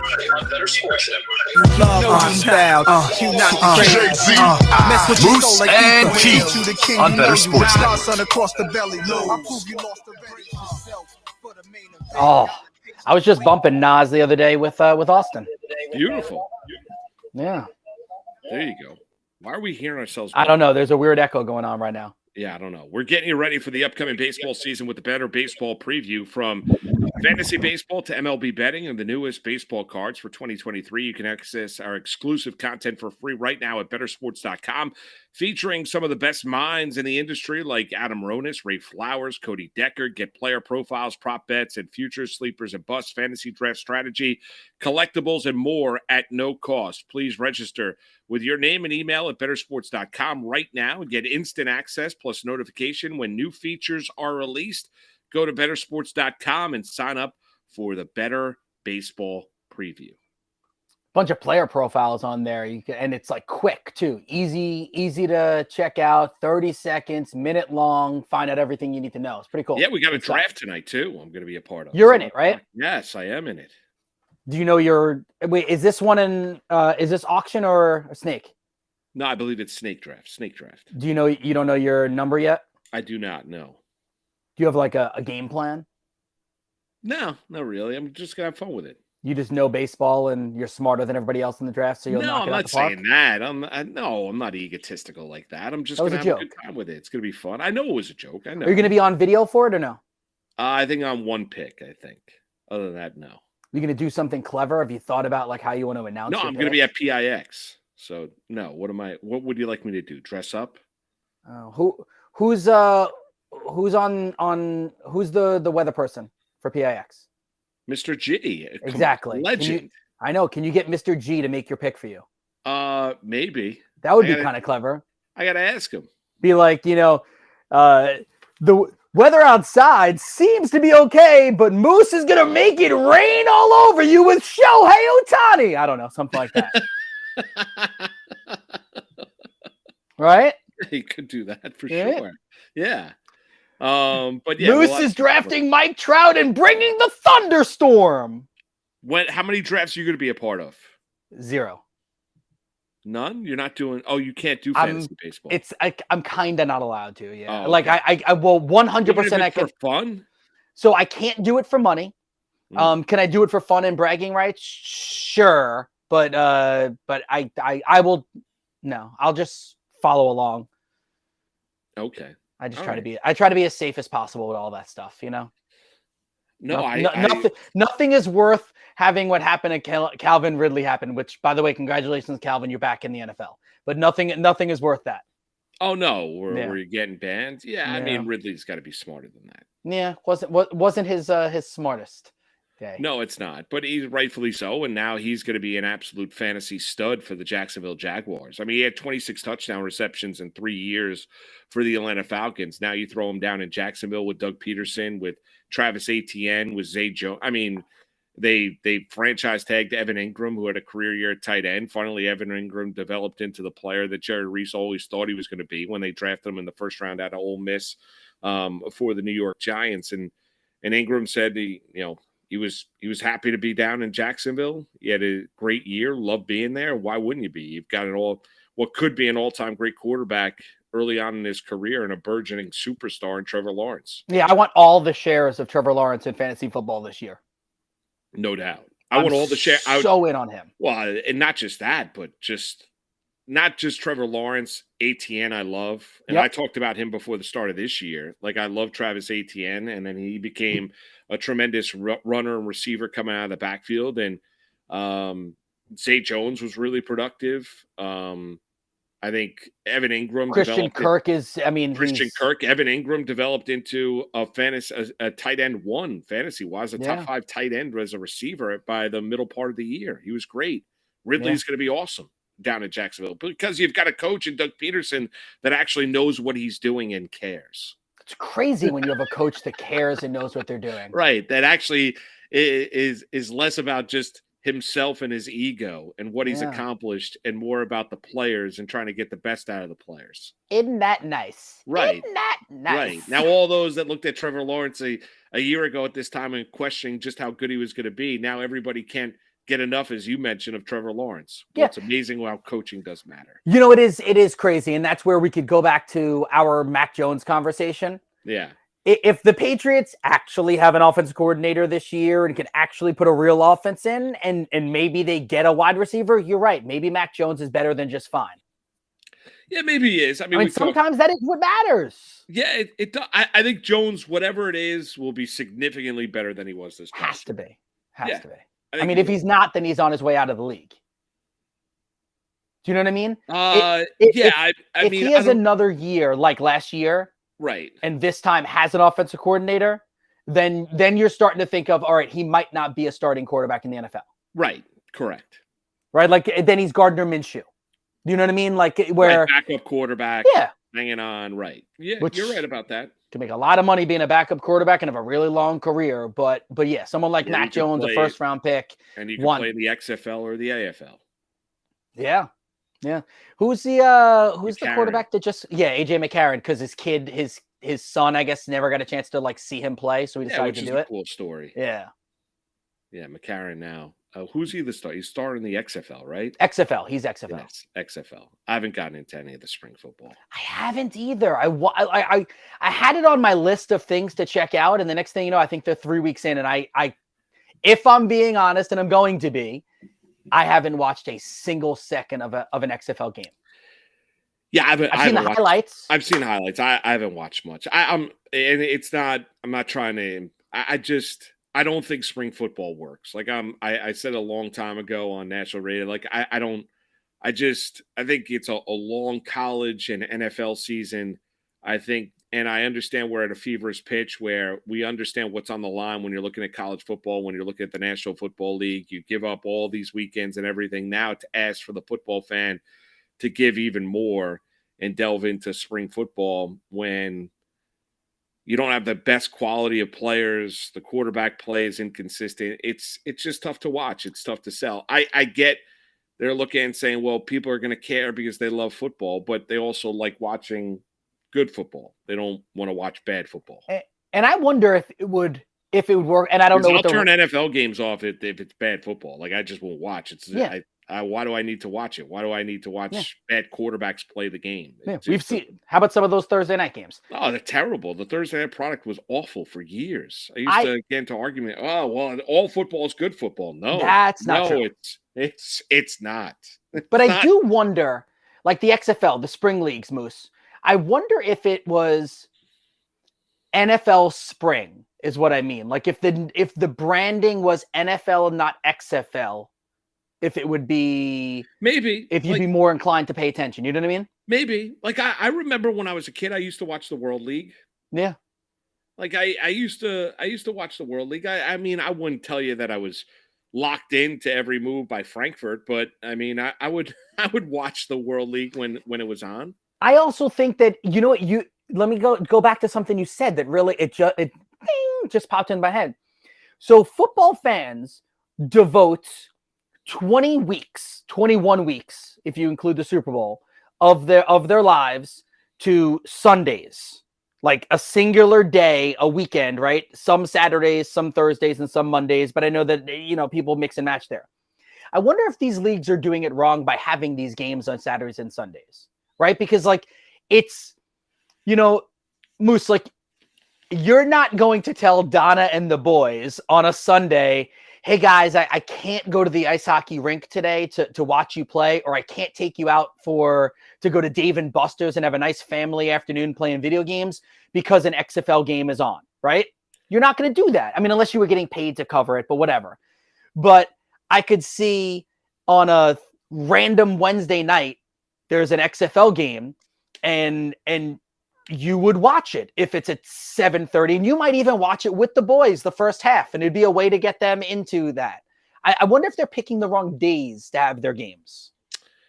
Yeah, you might be right. I mean, it's impossible. Like I mean, if you have a family and whatever, you have other responsibilities, and sometimes during the college and NFL season, it's hard to kind of crack and break yourself away because you don't want to be an absentee father, an absentee mother, and just be watching games. You want to be there for your kids while they're having important days in their young lives, impressionable days. So you want to be there to support them. So yeah, it might be right if you say you put it on a Monday night or a Tuesday night. I mean, I wouldn't tell you the NBA regular season every single night is must watch. I love watching the National Hockey League, but I'm not going to tell you that I understand where the NHL does fall.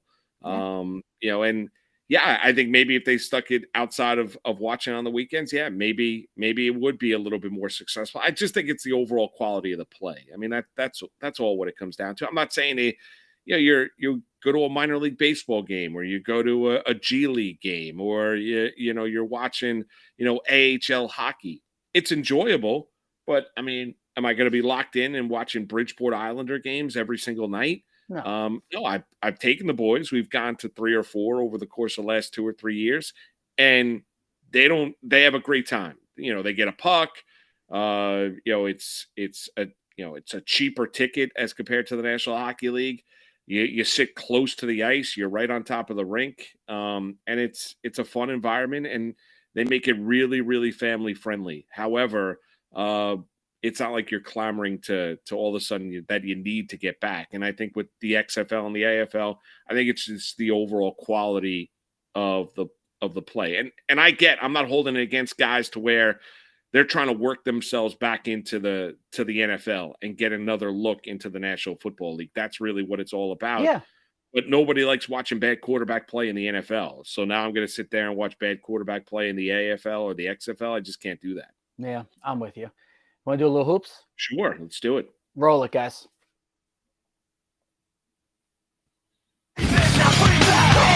Better Sports Network presents Finger Roll with Moose and Keith.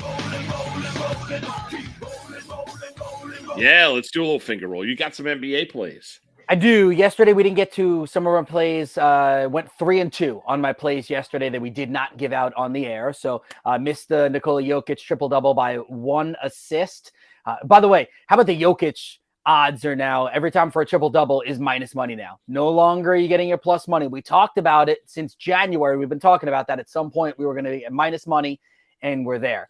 All right, 8 games on the slate, Moose. We're going to start with the Bucks and the Magic. I'm going to look at Drew Holiday.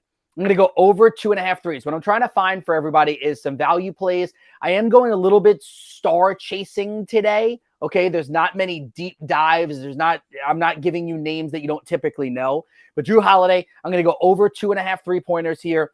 Plus 106 on Caesars, plus 105 on DraftKings. His last 2 games has 3 threes and 5 threes and 3 or more threes, 4 of his last 6 games. And the Orlando Magic, while they play good defense, they do tend to give up more outside shots than interior shots. So give me Drew Holiday over 2.5 threes. All right, so Holiday over 2.5 threes in the Bucks and the Magic. How about Hornets and Knicks? All right, Hornets and Knicks. This is a potential, I'm not going to pick this game because this is the ultimate. Like Charlotte plus the points. Probably, if I were going to, it's the ultimate trap game, right? I mean, this is the Knicks have won 9 games in a row. They're beating good teams, all this kind of stuff. I think the Knicks, yeah, but I think the Knicks will win this game, but I'm not going to pick it. So I'm going to give you a player prop. And I think that what we're noticing from the New York Knicks, Josh Hart has been key and Mitchell Robinson's health has been key. Take a look at what Robinson has done. 5 of his last 6 games, he has a double-double.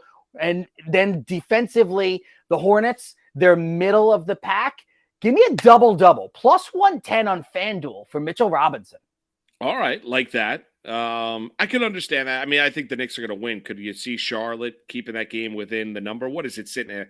Last I checked, 10 when I checked. I thought I saw last night it was like 10.5, 11. Maybe it's 10. It's come down a little bit. I could understand where you maybe think the Hornets keep it within that number. I'd be stunned, though, if the Hornets go into Madison Square Garden tonight and beat the Knicks. But I like that with Mitchell Robinson, no doubt about it, his impact. How about Warriors in Oak City taking on the Thunder? So this is another one I'm going to look at pace of play. So you got the Thunder pace of play third. You got the Warriors pace of play second. You got the Thunder bottom 10 in defense. By the way, our chat's telling us that the Knicks 9.5-point favorites. I'm still not going to touch it. I think the Knicks may win this game by like 7 or 8. They're going to win the game, but whatever. We're sticking Warriors and Thunder. Steph Curry, while you can still get a number of 26.5, typically his number is usually 28.5. Give me the 26.5 minus 108 on Caesars. First game back from injury was 27 points in the return on Sunday. And again, I went back to the pace of play. There's going to be shots to be had. Oklahoma City, third in pace of play.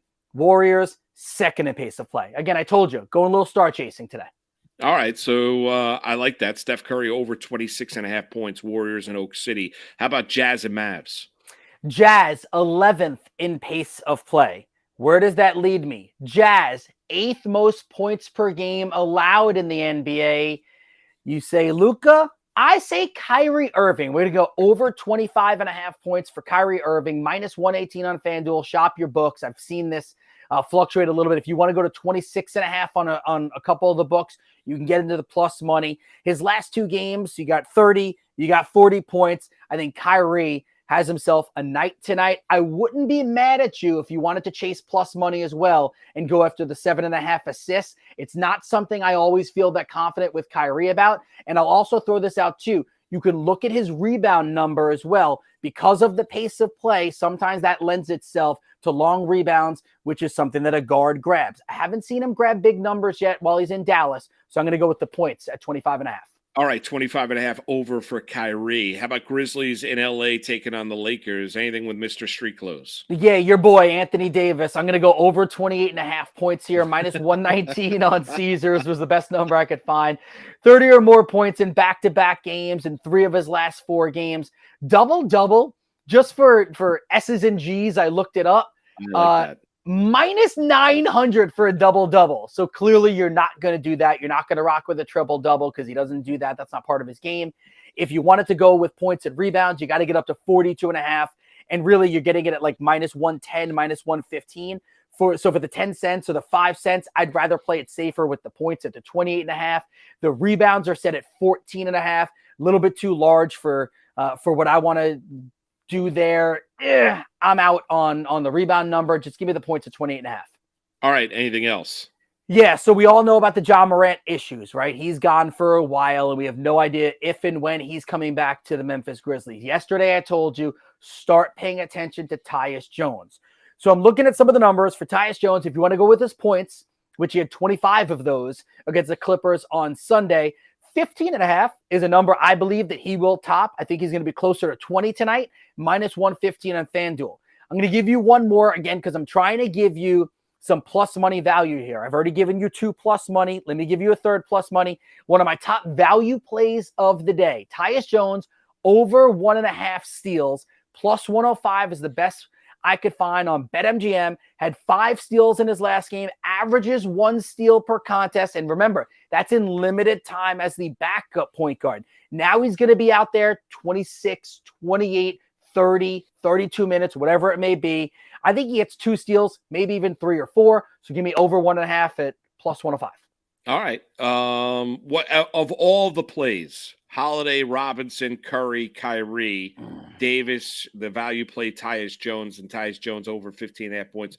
What is your best play of the night? I think my best play of the night is going to be the Drew Holiday over 2.5 3-pointers. If you're really confident about him pulling that off against Orlando, my favorite play is Tyus Jones, just because it's a little bit zigging while other people are zagging, trying to find like the 15.5 points. I think it's a given. I think slam it home unless he gets in foul trouble. Slam that home. The steals is something that we try to like. I've been picking my spots with steals and blocks, and I've been pretty successful with it this year. So I would say the steals is my favorite play because it's a fun one. It's a little bit different, but the best play is Drew Holiday.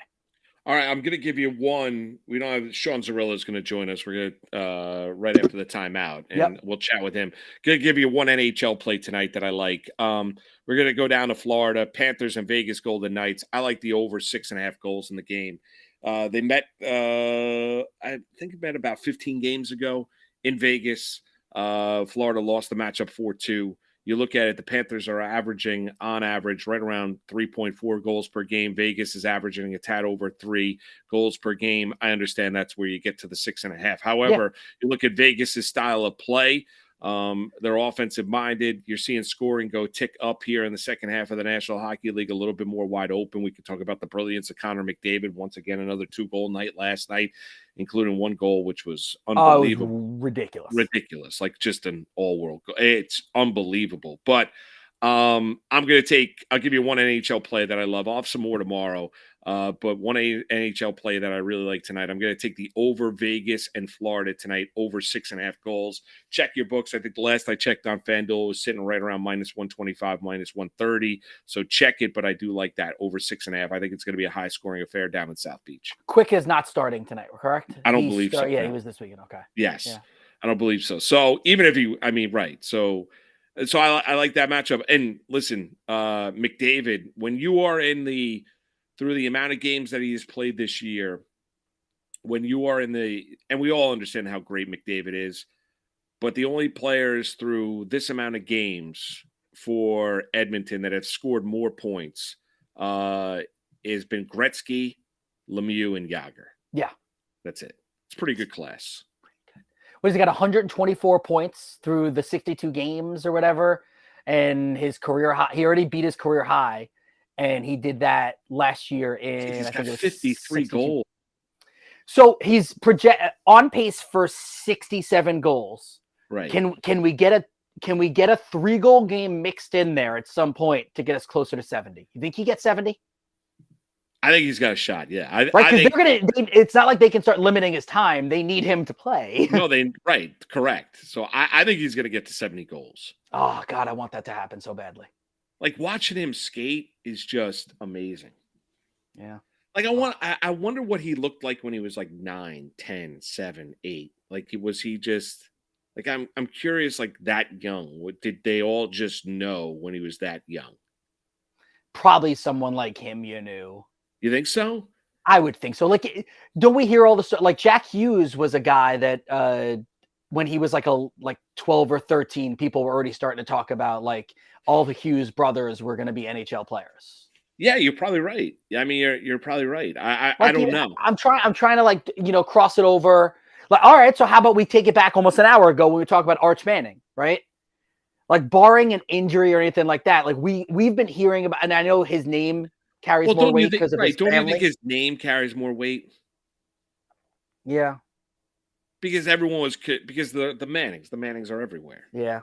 And it's the same. I guess it would be the same way as like Brian. Well, I guess right? the thing would be we talk about it all the time. The AAU circuit's basketball, right? You hear about guys like you heard. I mean, he became a pretty good pro, but you started hearing about OJ Mayo when he was 12. I remember him as a freshman at ABCD camp, the youngest kid playing with all the superstars, and he was excellent. Yeah. So I mean, I guess on a baseball standpoint, Bryce Harper would fit that bill. Probably, yeah. Harper, you heard about when it was. But past that, I don't remember another baseball player that we heard about at like 15 that then ended up being a Major League Baseball star. You know who's joining us next? He's a star, Sean Zerillo. Action Since Network. he was 15, he's been a star. No doubt, absolutely. He's going to join us next. He's going to join the conversation. It's Moose and Keith with you on a Tuesday right here, Bettor Sports Network.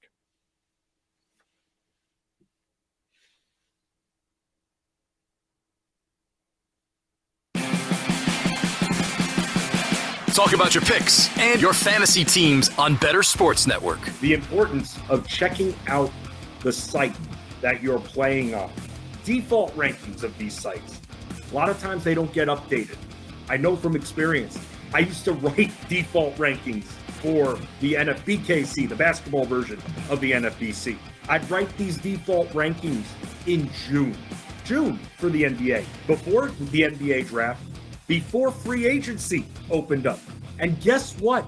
I was never asked to write an update article or update the default rankings.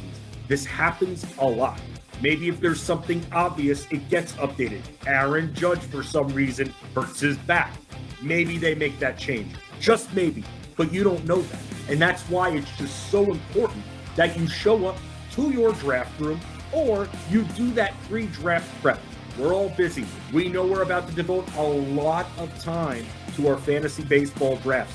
Why not spend the extra 20 to 25 minutes to invest properly in your team, to go and see which of those players are way down default rankings? They're going to be different on all of these sites, and you're going to be looking at them and going, maybe their analysts think a certain player who shouldn't be in the top 100, who should be maybe even not even the top 200, will be in that top 100. You got to check that out. You got to know where you're playing, just like you got to know your format when you sign up for the league. It's just so crucial, and people just skip right over it. You think it's cool to show up to the draft room 3 minutes before the draft. Well, number one, it's not cool because the commissioner's trying to make sure it is organized, especially me, who runs auctions. You can't, it's one thing if someone doesn't show up for the snake draft. Oh, well, doesn't ruin it for everyone. Auctions, you can't have someone not show up. Auto bidding, auto auctioning, it ruins the sanctity of those drafts here, which is why I always recommend, hey, make it easy on your commissioner. Don't make them send those texts there. It's annoying. You shouldn't have to do that. Don't wait till the last minute and get in there about 20, 25 minutes before so you can just look up and down the entire default rankings list so you can make a queue out of that, Ron. And the reason I keep saying this is because people still show up 2, 3 minutes before the draft, and that's it. In fact, in one of my auctions, people were asking me where certain players were, and I go, did you search their name? No, I just got in. Well, that's no excuse right there. That's your own fault. I mean, when you're organized, so when you're a hard person to ask here. You're getting those questions. This is your preschool league, right? People don't know how to search player names. People freak out. They don't think. That's the problem. Because they show up 2 minutes before the draft. That's why. The Playbook with Fensty and Ronis, presented by FantasyAlarm.com. Weekdays at 5 Eastern on Bettor Sports Network.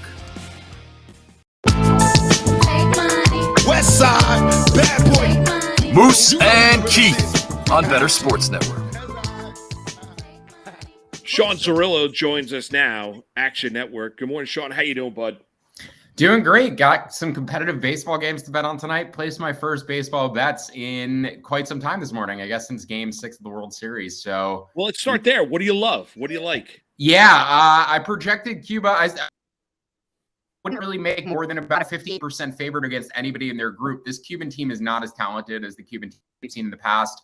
A lot of their young talent that would have gone to their professional league got sucked out by major league teams, went into their prospect systems. Guys like Miguel Vargas, who you're going to see on the Dodgers this year, they don't have that pipeline in their own home system anymore. Those guys were allowed to come back. A lot of them didn't. Only Luis Robert did. So this Cuban team does not stack up to the other Cuban teams we've seen in the past. A little bit of a mystery because we don't really have a ton of competitive data on these guys. But I basically power rank every team in their group between 7 and 13th. It's the middle of the table in this group. It's very bunched up. I wouldn't be surprised if any of these 5 teams came out. So Cuba around the Netherlands, I made around minus 132 for tonight. You can bet the Dutch to around plus 145. I think that's fine. I like Cuba's pitching staff just a little bit more. Their defense just a little bit more. But other than that, I don't see a huge advantage necessarily for Cuba. Again, I'm going off of my best available data. This is not the Dominican Republic playing against Venezuela, where I have 25 major league players to base data off of. I'm doing to the best of my abilities. I think the better bet, though, might be the over. I saw Kevin Davis on Twitter, who I used to work with, posted something about the humidity in the stadium in Taichung today, that he thinks the total is going to go up purely because of the weather. Weather neutral for me, I made this total around 8.7. I think these pitching staffs are terrible. I think the pitching in all of Pool A is really bad. And I think it's actually interesting for Chinese Taipei, one, because they're playing at home, but two, because it's a very offensive-driven league, and they're not used to seeing, the major league quality pitching that we have here, the higher velocities. But if they're in a group with very bad pitching and they're playing at home, I think Chinese Taipei has a chance to make a run of that group. Not something I thought about yesterday, the fact that they are home and get that home field advantage, so to speak. But I definitely did look at the fact that their pitching is so bad in that group that if they were ever going to advance from a pool, this would be the one. So do like Netherlands in the over tonight. Haven't seen lines yet for the games that are going to take place on Wednesday morning, Wednesday overnight, but we do have a couple bets in so far. We're going to look through each pool, but just from a broad standpoint of this, if someone was trying to bet WBC and clearly, there isn't as much data out there as you said, right? It is a misconception that you just go towards the teams with most of the Major League Baseball players and bet those teams? I think so, yeah. Going towards the team with most of the Major League stars, right?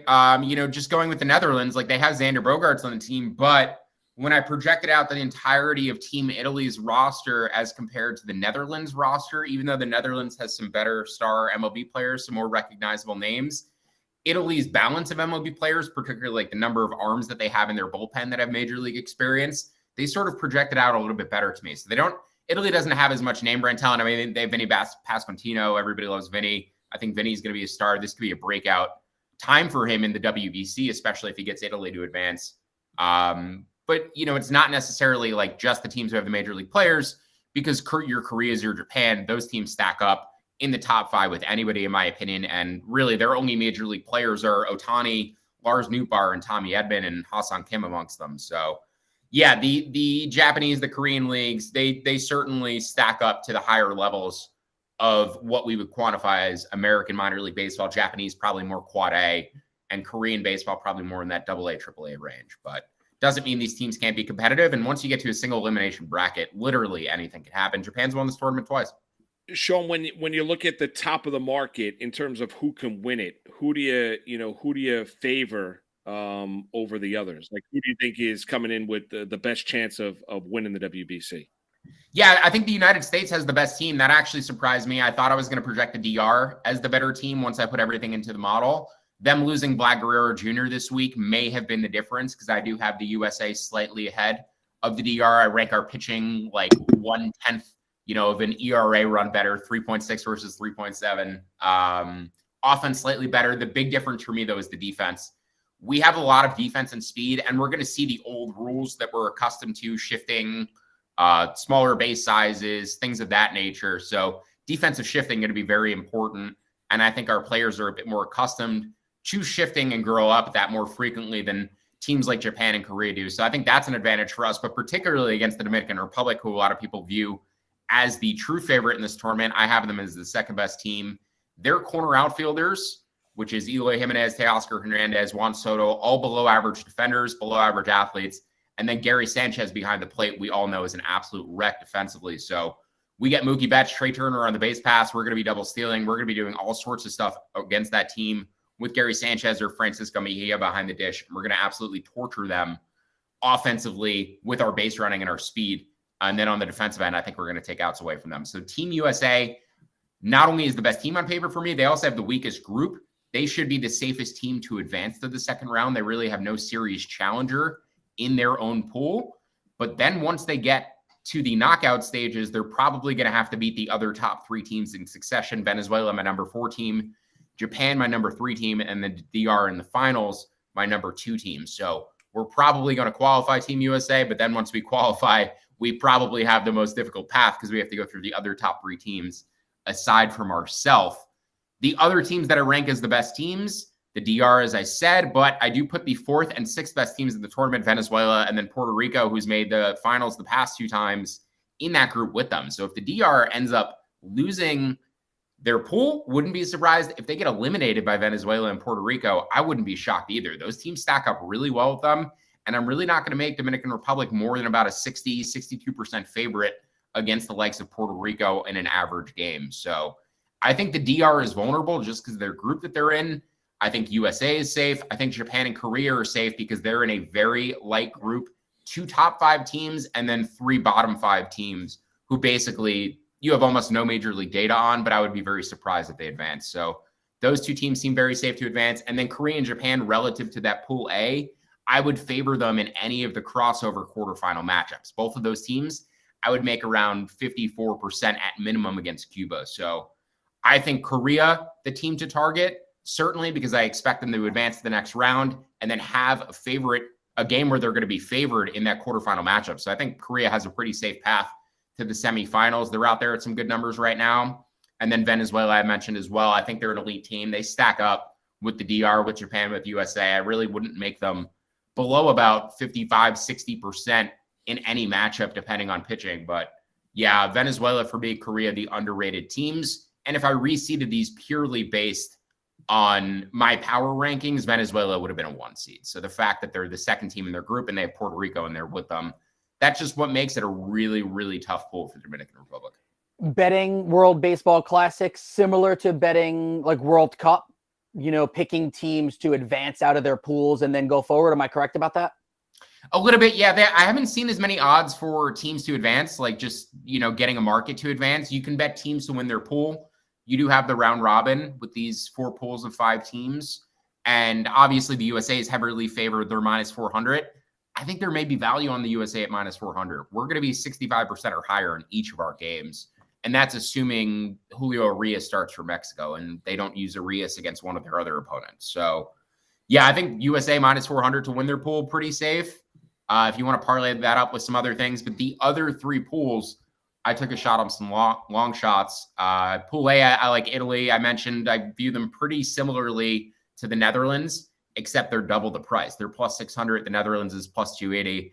And Cuba's around even money, plus 115. So I'm betting the Netherlands tonight. As I mentioned, I will be betting Italy against the Netherlands and Italy against Cuba, I imagine as well, based on the pre-tournament futures odds. But yeah, Italy and the Netherlands basically stack up. Similar to me, I think Italy should be closer to about plus 350 than plus 400. And there's even a 6-1 out there on them. Pool B, I mentioned I like Korea. It's a 2-team group. And this is why it's my favorite bet, because it's a 2-team group. I expect them both, Korea and Japan, to beat up on Australia, Czech Republic, and China. So you're basically getting 4-1 at one book, 4.5-1 on Korea to win 1 game against Japan. They would have to hold serve against the other 3 teams in their group, but they should both smash those teams.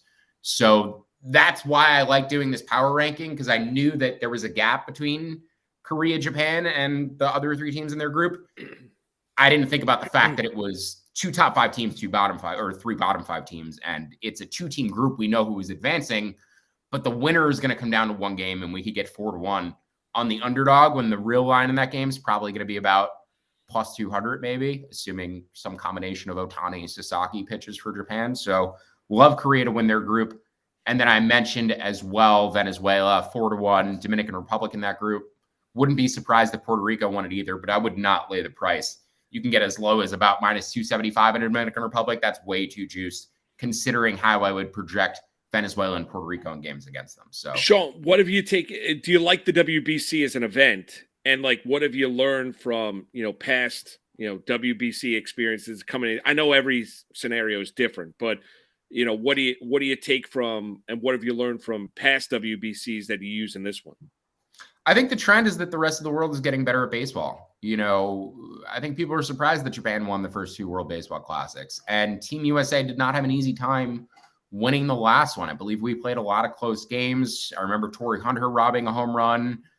There was a home run robbery that we had at some point that proved a big difference in a game. So the fact that we haven't seen this in 6 years, I think is going to it's created for me, I guess anyway, more anticipation, because I want to see how J-Rod stacks up on the international stage, how Ohtani looks playing for Japan now that he goes back and he's gone from being a Japanese star to probably the best baseball player in the world, if not the best to ever walk the planet. So much has changed about the baseball landscape in the past 6 years relative to what people knew about the KBO. KBO had never been on ESPN or on national television. People were seeking out CPBL, Taiwanese baseball on Twitter. So we're familiar with some of these players as a Major League Baseball culture, Major League fans. They have more familiarity with these Japanese players, Taiwanese players. They're more curious to see if there's any guys on Team Cuba who might eventually come over to the United States and play professionally. So I think we all have a greater understanding of the internationality of this game and the fact that fewer American players are getting to the big leagues, and it is becoming more of a global game. So it's cool. We're 5 years or 5 iterations into this now. I think when it first started, a lot of people wanted to make fun of it. But I think the more we go, the more people are going to get interested in it, and the proliferation of betting is only going to help. Well, that. Sean, I want to follow up. That is the lens I'm always going to see it through. Is there an international player that isn't in the majors that you're looking forward to seeing in this WBC? Yeah, there's a few on Japan and Korea.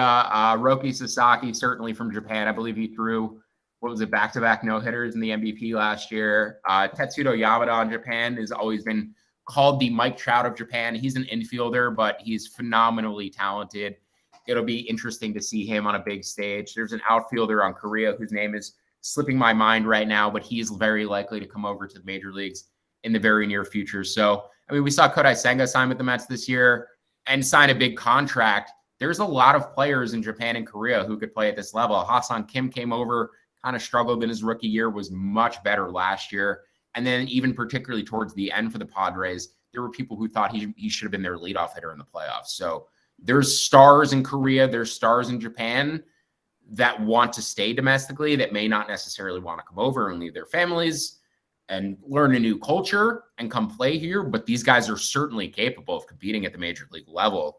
We just don't get to see as many of them as maybe we could because they want to play domestically. But absolutely, these rosters are loaded. And I do think that's a reason why Korea, Japan have serious chances of winning this tournament. Again, Japan's won it twice. Like, that shouldn't surprise anybody. But Korea, with how the KBO is leveled up, with all of that money that they got from ESPN, with all of the American baseball executives that went over there to help run teams and help improve their players and player development, there's a lot of reasons why the KBO has improved, the MPB has improved in recent years since the pandemic. So, yeah, I think these Asian countries are going to continue to be extremely competitive, and the same goes for Chinese Taipei as well. I'm not sure if you can bet on this. You tell me if you can. Can you bet on the MVP of the WBC? Not anywhere I've seen, no. Okay. No, obviously I would go with somebody from one of the 3 favorites, though. I mean, depending on where you look, USA, Japan, or the Dominican Republic are favored. All of them you can get if you shop around at around plus 350. All of them are as low as like plus 275 at other books. So pick the team. If you do see an MVP market, pick the team you like, pick the player you like at good odds from them. But it would be those 3 teams I would choose from. Okay. Sean, any correlation with players that compete in the WBC and I know it's been 6 years, but then being able to use that experience, because it's clearly more competitive in nature than it is spring training, early on in teams where, or early on in regular seasons, then maybe they get a little bit of bump up in performance if you're looking at player props in Major League Baseball. Yeah, not something I have information on or that I've even looked into, Moose, but something I have been thinking about with regard to the new rules. These guys who aren't in the WBC are getting used to the pitch clock. They're getting used to hitting and fielding without the shift. All the players in the WBC do not have a pitch clock. They're still going to be playing defense with the shift. So are the star players going to be behind the depth players in terms of being accustomed to the new rules? That's very possible, actually. Yeah. So maybe something I've been thinking about at the start of the season, if you see star players struggling, if you see guys struggling who played in the World Baseball Classic, it could be because they are adjusting latest and last to the new rules because they were playing with the old rules for a month or 2 weeks in the World Baseball Classic. So something that crossed my mind that it may actually impact the star players more than everybody else, but also star players are less likely to be impacted by change than other people in general. So yeah, maybe it even is out, but yeah, I would definitely look out for that. Like stars being frustrated by the pitch clock early in the season.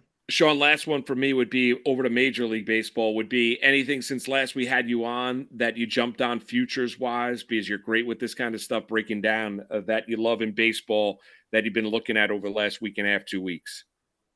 No, nothing new I've jumped on. I've fully kind of switched my mind to World Baseball Classic. Somebody did bring up yesterday, though, on our AL Central podcast, because White Sox under is my favorite bet. The White Sox are even money to miss the playoffs. And the fact that we have this expanded schedule now, White Sox under 83.5, my favorite bet. And I go lower with it. But the fact that we have this expanded schedule, fewer divisional games. So they're not going to get as many games to beat up on the Tigers and the Royals, 6 games fewer against each, 6 games fewer against both the Twins and the Guardians as well. But that just means more games against the loaded AL East, more games against the AL West, where I think everybody except Oakland is improving. So the AL Central, the NL Central have struggled for the past few years in the playoffs. They really haven't gone very far, haven't won many series, even though during the pandemic when they were all playing against each other, I believe 6 of the 10 teams made the playoffs in that expanded playoff, and then nobody advanced. So the AL Central, the NL Central teams, I have difficulty seeing them getting wild cards this year. I would bet on the teams you think are not going to win the divisions to miss the playoffs if you're getting plus money on them. And plus money on the White Sox to miss the playoffs, I think is a pretty sharp bet right now. Not something I'm placed yet, but something I'm definitely going to. Before we let you go, I was doing my rookie of the year number crunching last night. So Grayson Rodriguez, 9-1 odds, most books, probably will be in the Baltimore rotation, has battled injuries. He's a big dude, 6'5", 23-year-old. How do you like him as a potential AL rookie of the year? Yeah, he's one of the tickets that I have. I mentioned Volpe is my favorite bet amongst those, but Grayson certainly falls into the conversation in terms of average production per playing time. If he gets enough innings pitched, he's going to rank right up there with the league leaders, Gunnar Henderson, with the league leaders in terms of wins above replacement total at the end of the season. And that is largely who wins the rookie of the year, unfortunately, is just who accumulates the most wins above replacement over the course of the year. So Grayson is a ticket I have. I think I got him at 12-1 or 11-1. Nice. 9-1, I'm starting to think about passing. I would probably want 10-1 or better, but he should get the innings. The problem is pitchers never win rookie of the year. So yeah, it hasn't happened since 2016, right? With Fulmer. Yeah. Yeah. And, even Rogers and Jonathan India, it seemed like Rogers had that award locked up all year. And then India just kind of got close to him at the end in terms of win above replacement. And he was almost a unanimous pick. So these voters just always default towards hitters because they play every day. But I think Grayson's at 10-1 or better, I wouldn't argue against it. He's phenomenally talented. Sean, you're awesome. We appreciate it. Good luck with all your WBC plays. Appreciate the knowledge, and we'll get you on again real soon. We appreciate it. Best of luck, guys. Enjoy the baseball. Hope to talk to you again soon. You got it, Sean Cirillo, Action Network. He's fantastic. He just is. You know what? He actually got me into the WBC now. Oh, you weren't? Oh, I'm in. I wasn't. No. Well, no, I really wasn't. Okay. I wasn't all locked into it, but I'm now. It's going to be fun. I'm looking forward to it. I'm going to play Korea now. Are you? Okay. Yeah, I always find events like this are cool because I feel like I'm going to see a few players that I've either never heard of or I've heard things about but never really seen play. That's what I'm excited about. Yeah, and that's what led to the question, because I couldn't tell you that I'm up on all the international players. So No, it's not your ask, job to be. I mean, well, yeah, and to ask Sean like who, and he is kind of, he's basically down dirty. He knows it all. So to ask him what players you're looking forward to watching, that clearly could play on the major league level in the WBC, and he gave you a bunch of them. I'm fired up about it. I can't wait. It's gonna be fun. It's gonna be a fun tournament. I was mentioning the rookie of the year stuff. So last night, my house, everyone was sleeping in my house. It was suddenly like 11:30 at night, and I just felt like doing some number crunching. So I ended up doing like another 2 pages of betting notes, all on rookie of the year stuff. Yeah, your energy level's crazy. By like 11:30 at night, like I've had a well, no. So everyone went to sleep. It was like 11 o'clock. Came downstairs, caught a quick workout, did a quick 15 minutes. Yesterday was a double, so I was able to sneak in 40 minutes in the afternoon, another 15, 20 minutes at night. Then I was wide awake, crunched the numbers for about an hour, hit the sack around 1, was up around 6:30 this morning. We're ready to go. I know the energy just doesn't stop. You're a bundle of energy. It's amazing. I mean, why not? Let's go. No, I give you a lot of credit. So what do you have? What's on the to-do list today? I got to run I got to go to the bank today. No. In terms of running numbers, like what do you have to do prep-wise for MLB today? So I don't have to do anything today. I want to at some point today get back into. I want to look at my win totals again, because I have a few teams that I'm monitoring right now. You for agree your with win Sean totals. about the White Sox under 83.5?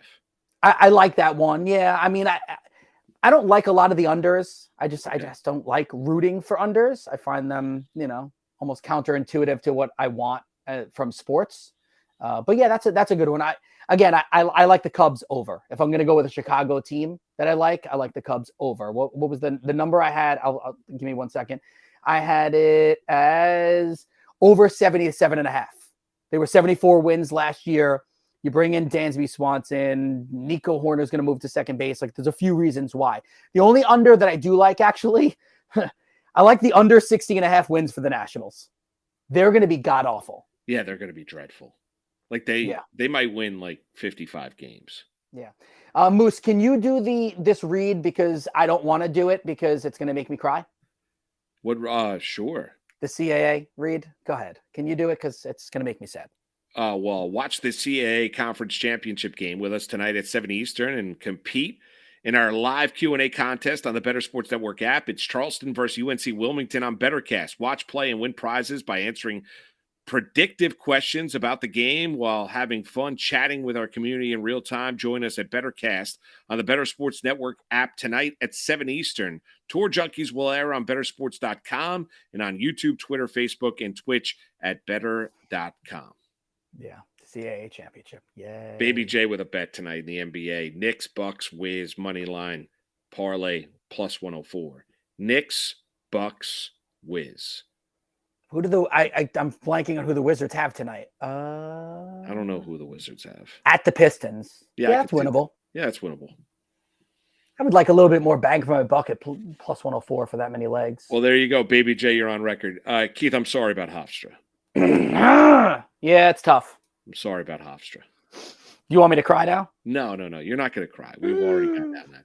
Yeah, no, I apologize. I was